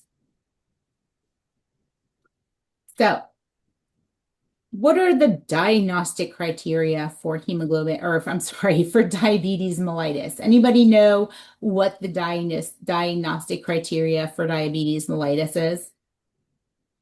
The A1C. A1C, Okay. A1C of, The constant thirsty. no, the A1C of 8. I think it's 8 or more. okay, always thirsty. So I heard someone say thirsty. Okay. Her You elevated fasting blood sugar. Elevated fasting glucose. Awesome. Okay. going to the bathroom at night frequently. Okay. Awesome. All Polyuria. right. Uh-oh. What? The 3 Ps. I gotcha. So based on her labs and symptoms, why she is most likely diabetic. So we'll go back. So because she's got polyuria and she has polydipsia, right? She has that wonderful fasting glucose of 178. That's a really high fasting glucose, right? Look at that hemoglobin A1C. Also, look at this cholesterol and this LDL and the triglycerides, right? And her microalbumin. All of these are pretty significantly high. Kidneys look not too bad, right? But the rest look pretty bad. So let's see. Oops. So what initial management steps would you implement? Let's say she's a diabetic. What is going to be some initial implementation Put her in a that we are going to? Glucose monitoring. Okay, so we're going to monitor glucose. What else? Put her in a Diet changes. Absolutely. Some diet changes. Okay. Weight management. Absolutely. What is for a type 2 diabetic? What is going to be our drug of choice initially? Metformin. Very good. Absolutely. Get some metformin on board, right? What are some potential complications of unmanaged diabetes? Kidney failure. Kidney failure. Absolutely. What else? blindness. Blindness. Absolutely. Neuropathy. Okay. All right. So let's see. So here's your diagnostic criteria. All right. So fasting glucose greater than 126 milligrams per deciliter. Hemoglobin A1C greater than 6.5%. Okay. A 2-hour glucose tolerance test greater than 200 or a random plasma glucose greater than 200. And then talked about her particularly. So yes, absolutely. Diet and exercise. We're going to do metformin. If it's not contraindicated, of course. We also want to address those lipid abnormalities, right? Because she was only on medication for her high blood pressure, right? She was on medication for her cholesterol. So we really need to address those as well because, right, as a diabetic, that increases her risk for atherosclerosis and heart disease. Yeah, teach her how to do blood glucose monitoring. Absolutely. And then so you hit the nail on the head with those the complications. So good job. All right, one more. So I gotta make this bigger. So we have a 54-year-old male admitted this morning with lower back pain. He has a past medical history of heart failure. He is treated with digoxin, furosemide, and metoprolol. Um, his vital signs are normal, no allergies. He is a full code. EKG showed normal sinus rhythm. He's got a cardiac monitor. His pain is a 2 out of 10. CBC and CMP drawn, critical lab value called to the nurse. He had a potassium of 3.2. Everything else was in normal limits. And so the LPN calls the physician with the critical lab value. What orders do the LPN anticipate receiving and why? So let's start at the top. All right, what is digoxin?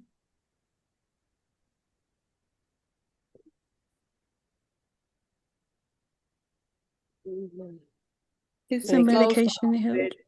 medication to treat Heart For failure. fluid retention. Not fluid retention. It it's helps treat not heart for heart failure. There you go. It is used to treat heart failure. What else? So if I have heart failure, let's just say the left side of my heart isn't working appropriate and my heart, happening is my heart may beat really fast, right? Because I'm trying to get all this oxygen out to the tissues. So my heart is beating really fast, but we're not really getting good effective pumps, right? So what digoxin helps to do is it helps to slow the heart rate down and give us more of a pump. Okay. So instead of 10 little yucky pumps, right? Maybe we're getting 5 really good pumps to get that blood out to the tissues. Okay. What else do we know about DIG? Anybody know anything else about DIG? You need to check the heart rate before you Good administer it. job. Yes, you got to check the heart rate. What should the heart rate be? Above 60. above Above 60. 60. Good job. Another big thing about digoxin is we have to do therapeutic drug monitoring, okay? They have to get their GIG levels drawn periodically to make sure that we're in therapeutic levels. Too low, not getting good effects. Too high, we can go into DIG toxicity. All right, what do we know about furosemide? It's a diuretic, A helps diuretic blood water pill. pressure. Okay, it is a loop diuretic, so it is the most powerful class, right, of diuretics, able to pull large amounts of fluid off the body rather quickly. What are some things we worry about when people are on Lasix or furosemide?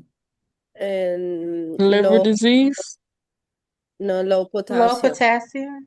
Good job. It is not potassium sparing, meaning that if it's pulling fluid, it's going to pull potassium, okay, which is going to drop our potassium levels. Hence, our gentleman has a potassium level of 3.2, right?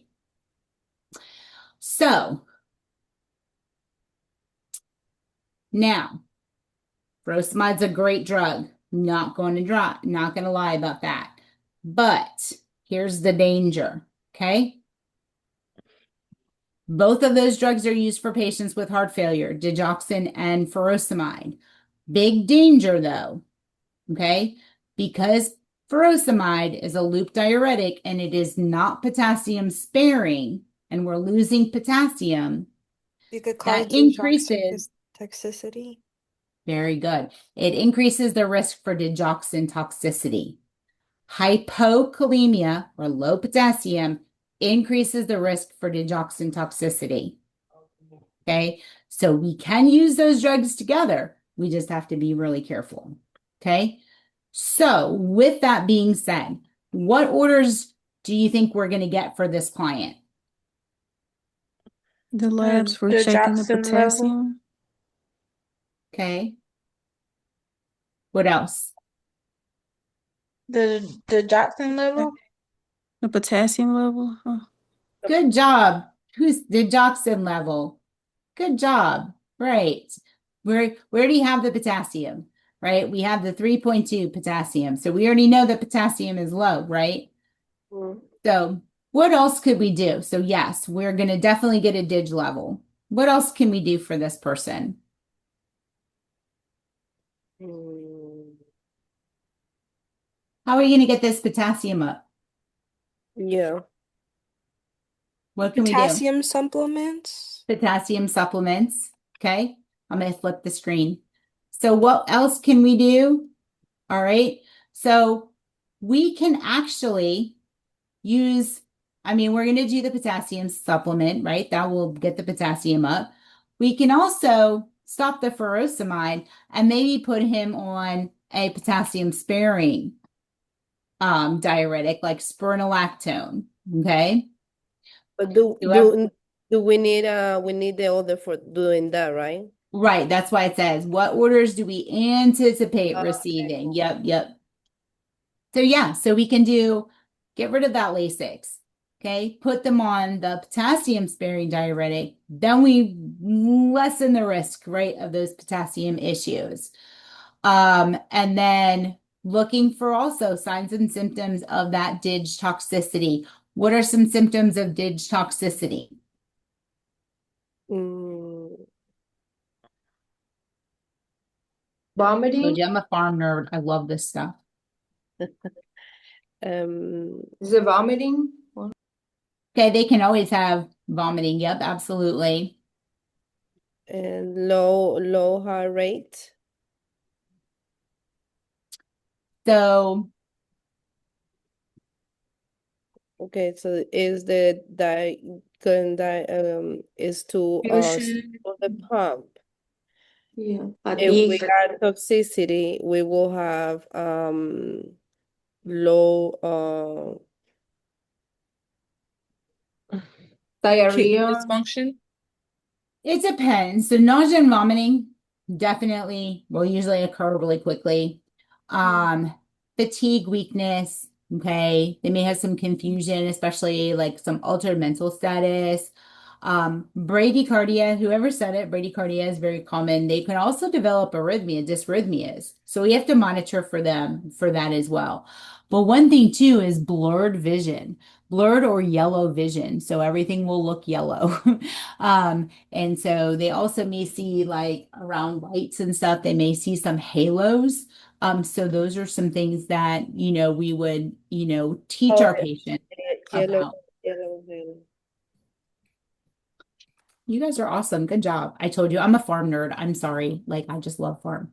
Let's do a quick, let's see. We'll do a 8 minute, 7 minute break. Be back at 7:50.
All right. Last chapter. Only a few slides. I will share. I've had way too much coffee today. Just want y'all to know that. I'm never going to sleep tonight. All right. So chapter 12 is all about the wonderful nursing process. Okay. So the nursing process was established by the American Nurses Association. And it's a 5-step process. We use it as a problem-solving format. It provided an organized way to identify and respond to client needs within the scope of practice. And it's also a way that we can use, or a way to communicate with other caregivers and other nurses. And so from the LPN scope of practice, okay, the gathering data, that is the assessment part of ADPI, which can be done by the LPN. The nursing diagnoses is done by the registered nurse. The planning is done in collaboration with the RN.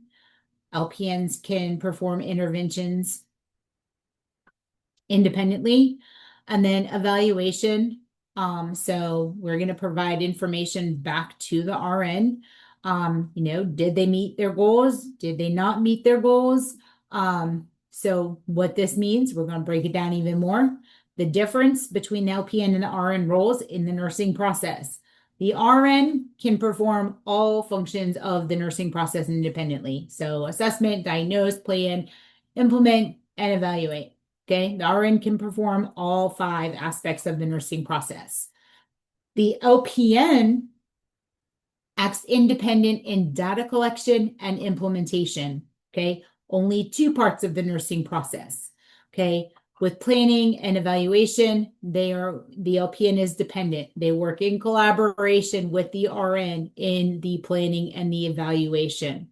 Okay, so again, RN functions independently in all 5 parts of that nursing process. The LPN is independent in data collection and implementation, and then has a dependent role in our planning and our evaluation. So data collection, right? Doing our assessment, right? We collect subjective information, we collect objective information. Subjective information, right? Those are symptoms, right? That is what the patient tells us. That's what the caregiver tells us, right? So it could be, I have a headache, my stomach hurts, my big toe hurts, I feel nauseated, right?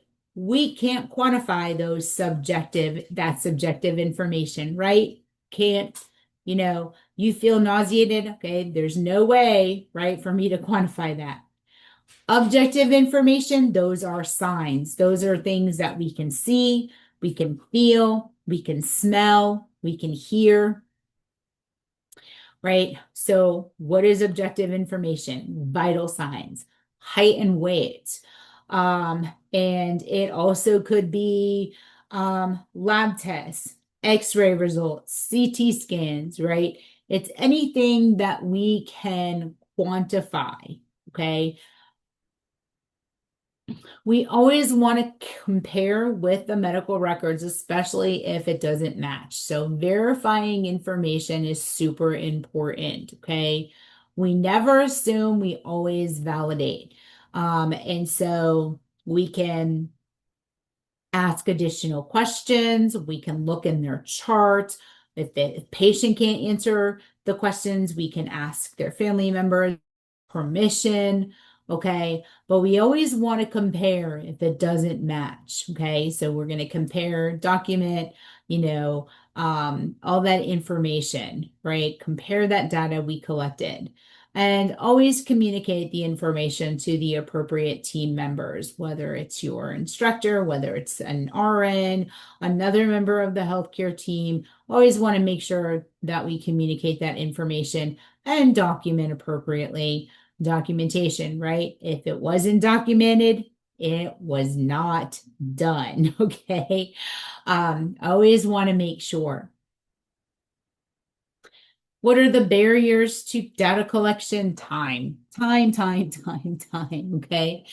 Time is always going to be a barrier, right? Cultural differences also can be a barrier in some cases, right, to data collection, depending on what those cultural differences are, right? As a female nursing, as a female nurse, maybe you have a Muslim client that's a male, may not be comfortable, right, with a female nurse, right? So may have some cultural barriers there. Poor skills in data collection. So, one of the big things is practice makes perfect, okay? Practice, how to collect that data. There's multiple ways that you can do it. Checklists, right? You want to make sure that you get all the information that you need. Language barriers, communication failures are also potential barriers, right? Language barriers, always making sure that we have, if they don't speak our language, right? Making sure that we have an effective and professional interpreter. But it also could be, right, a dementia client or a comatose client, right? That we can't communicate with to get the information that we need. Distractions is another one. Distractions, lots of noises, people coming in and out, the telephone, the television. Distractions is also, and another one is a personal bias. Okay. So sometimes we maybe label the client, right, before we even complete our interview, right? Oh, this is a drug seeker, right? They're just here because they want pain medications, right? We have to be able to put that aside.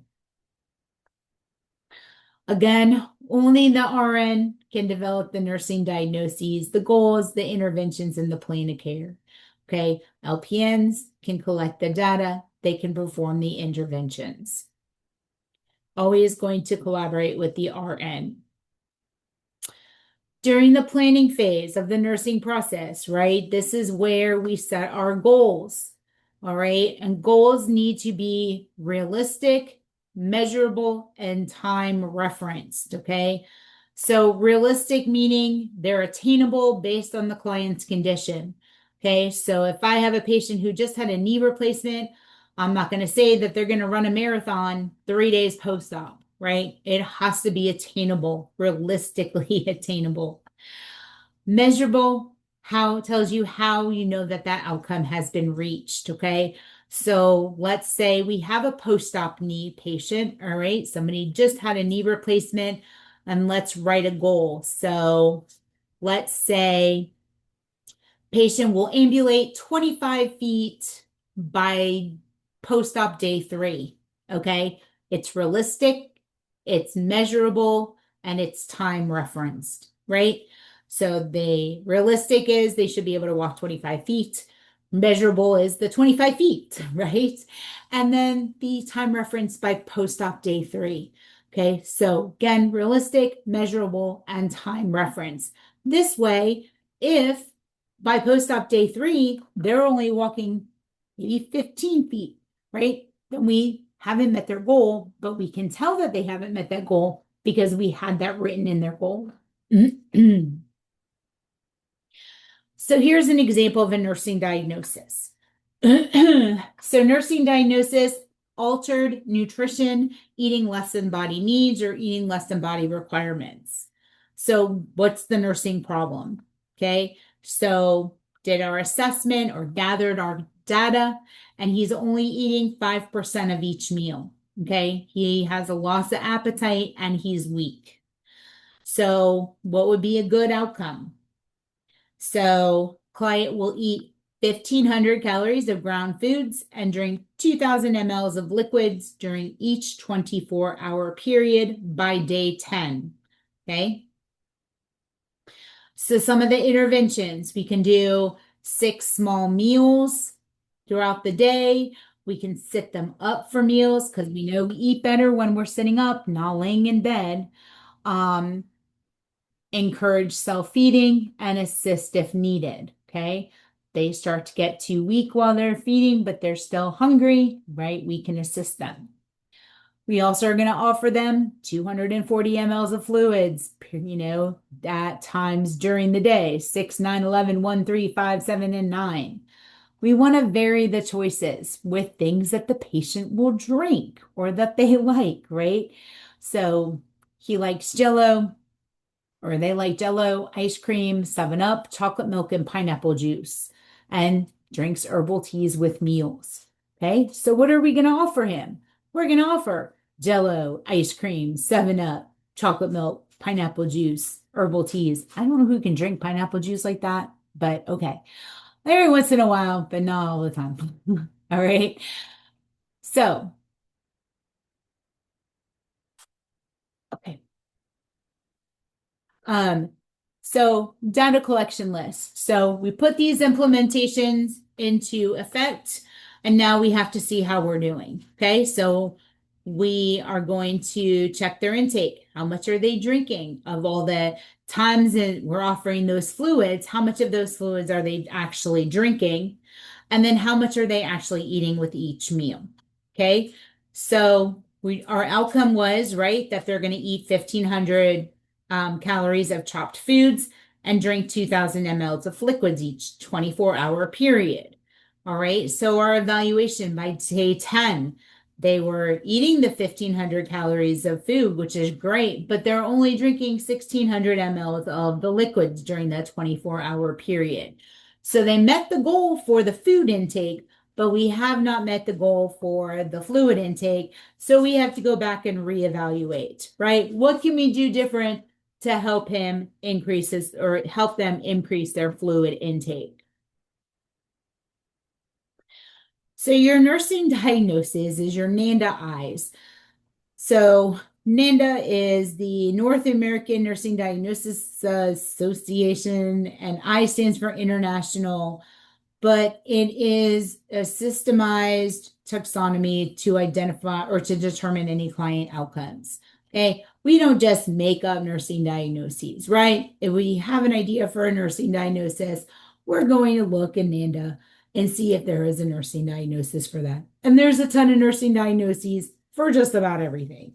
Okay, from physical to physiological to psychosocial to religious and spirituality. You can find a nursing diagnosis for that. Your NIC is your nursing interventions classifications. That's the way of identifying standardized nursing interventions or behaviors to support the client. Okay, so you also can find a list of nursing interventions, right, that are evidence-based, proven effective. Your NOC, which is your nursing outcomes classification, that's a system for measuring client outcomes as a result of those nursing interventions. So everything is outlined for you. Again, the RN is going to have the final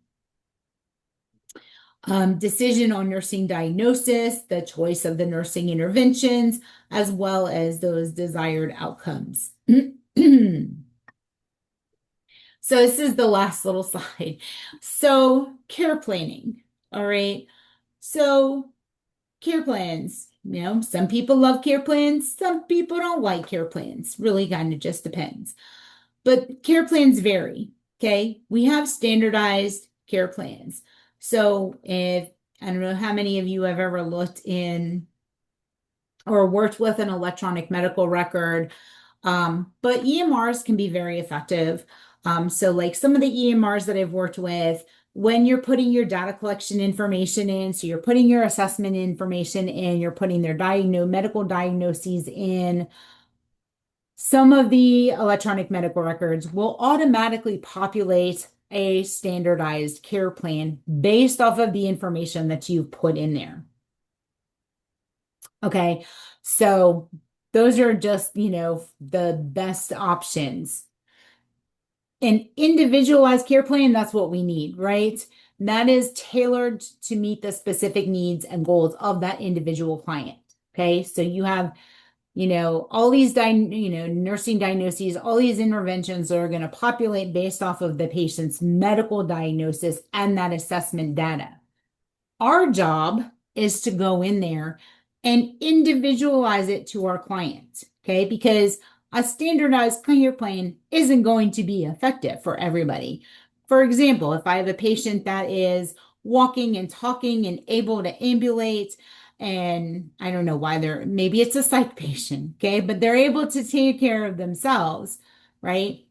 They're not going to be at risk for pressure areas, so I don't need to turn and reposition them every 2 hours, things like that, but I still need to do skin assessments, right?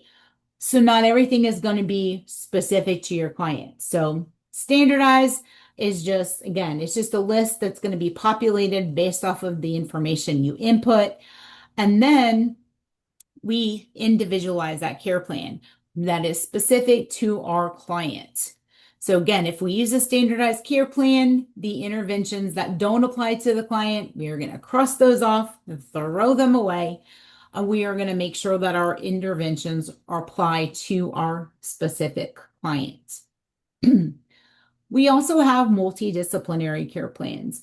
And multidisciplinary care plans, these work well in settings in which staff from varied professions and disciplines are involved with the client. So I'm going to stop sharing.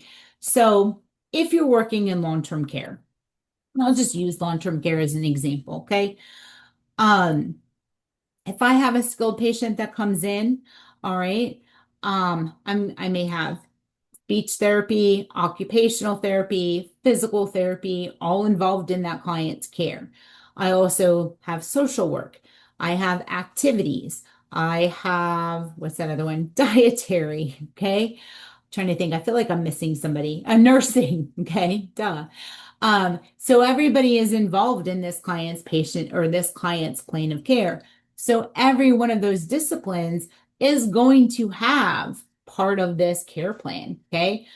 PT is going to have their own goals. Nursing is going to have their goals. Dietary is going to have their goals.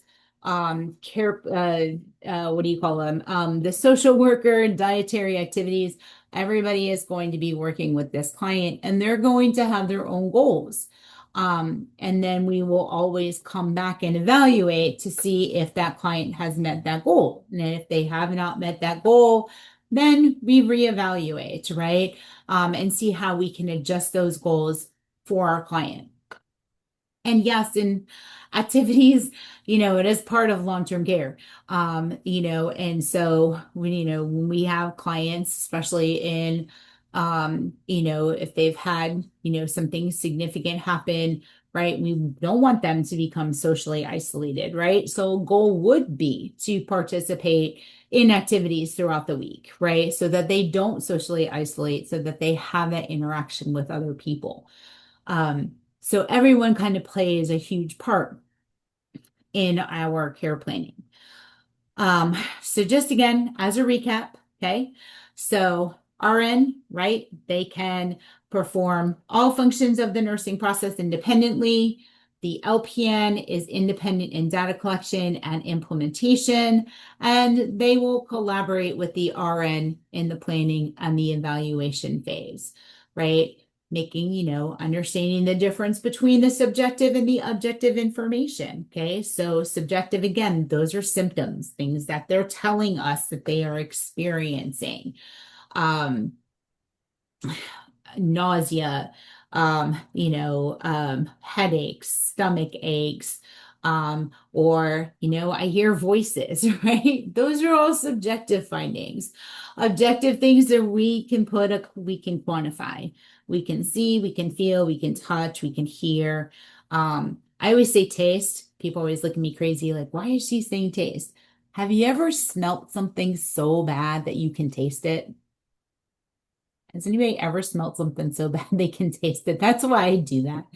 It's not because we're really going to taste anything.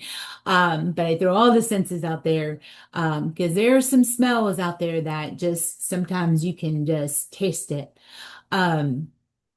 We always want to clarify. We always want to compare data, especially if it doesn't match the data that we're collecting. We want to look at their charts and we want to compare it. And we always want to make sure that we are documenting appropriately. Again, your goals, they must be realistic, they must be measurable, they have to be time referenced. And so always looking at ways to improve, right, our client's experience.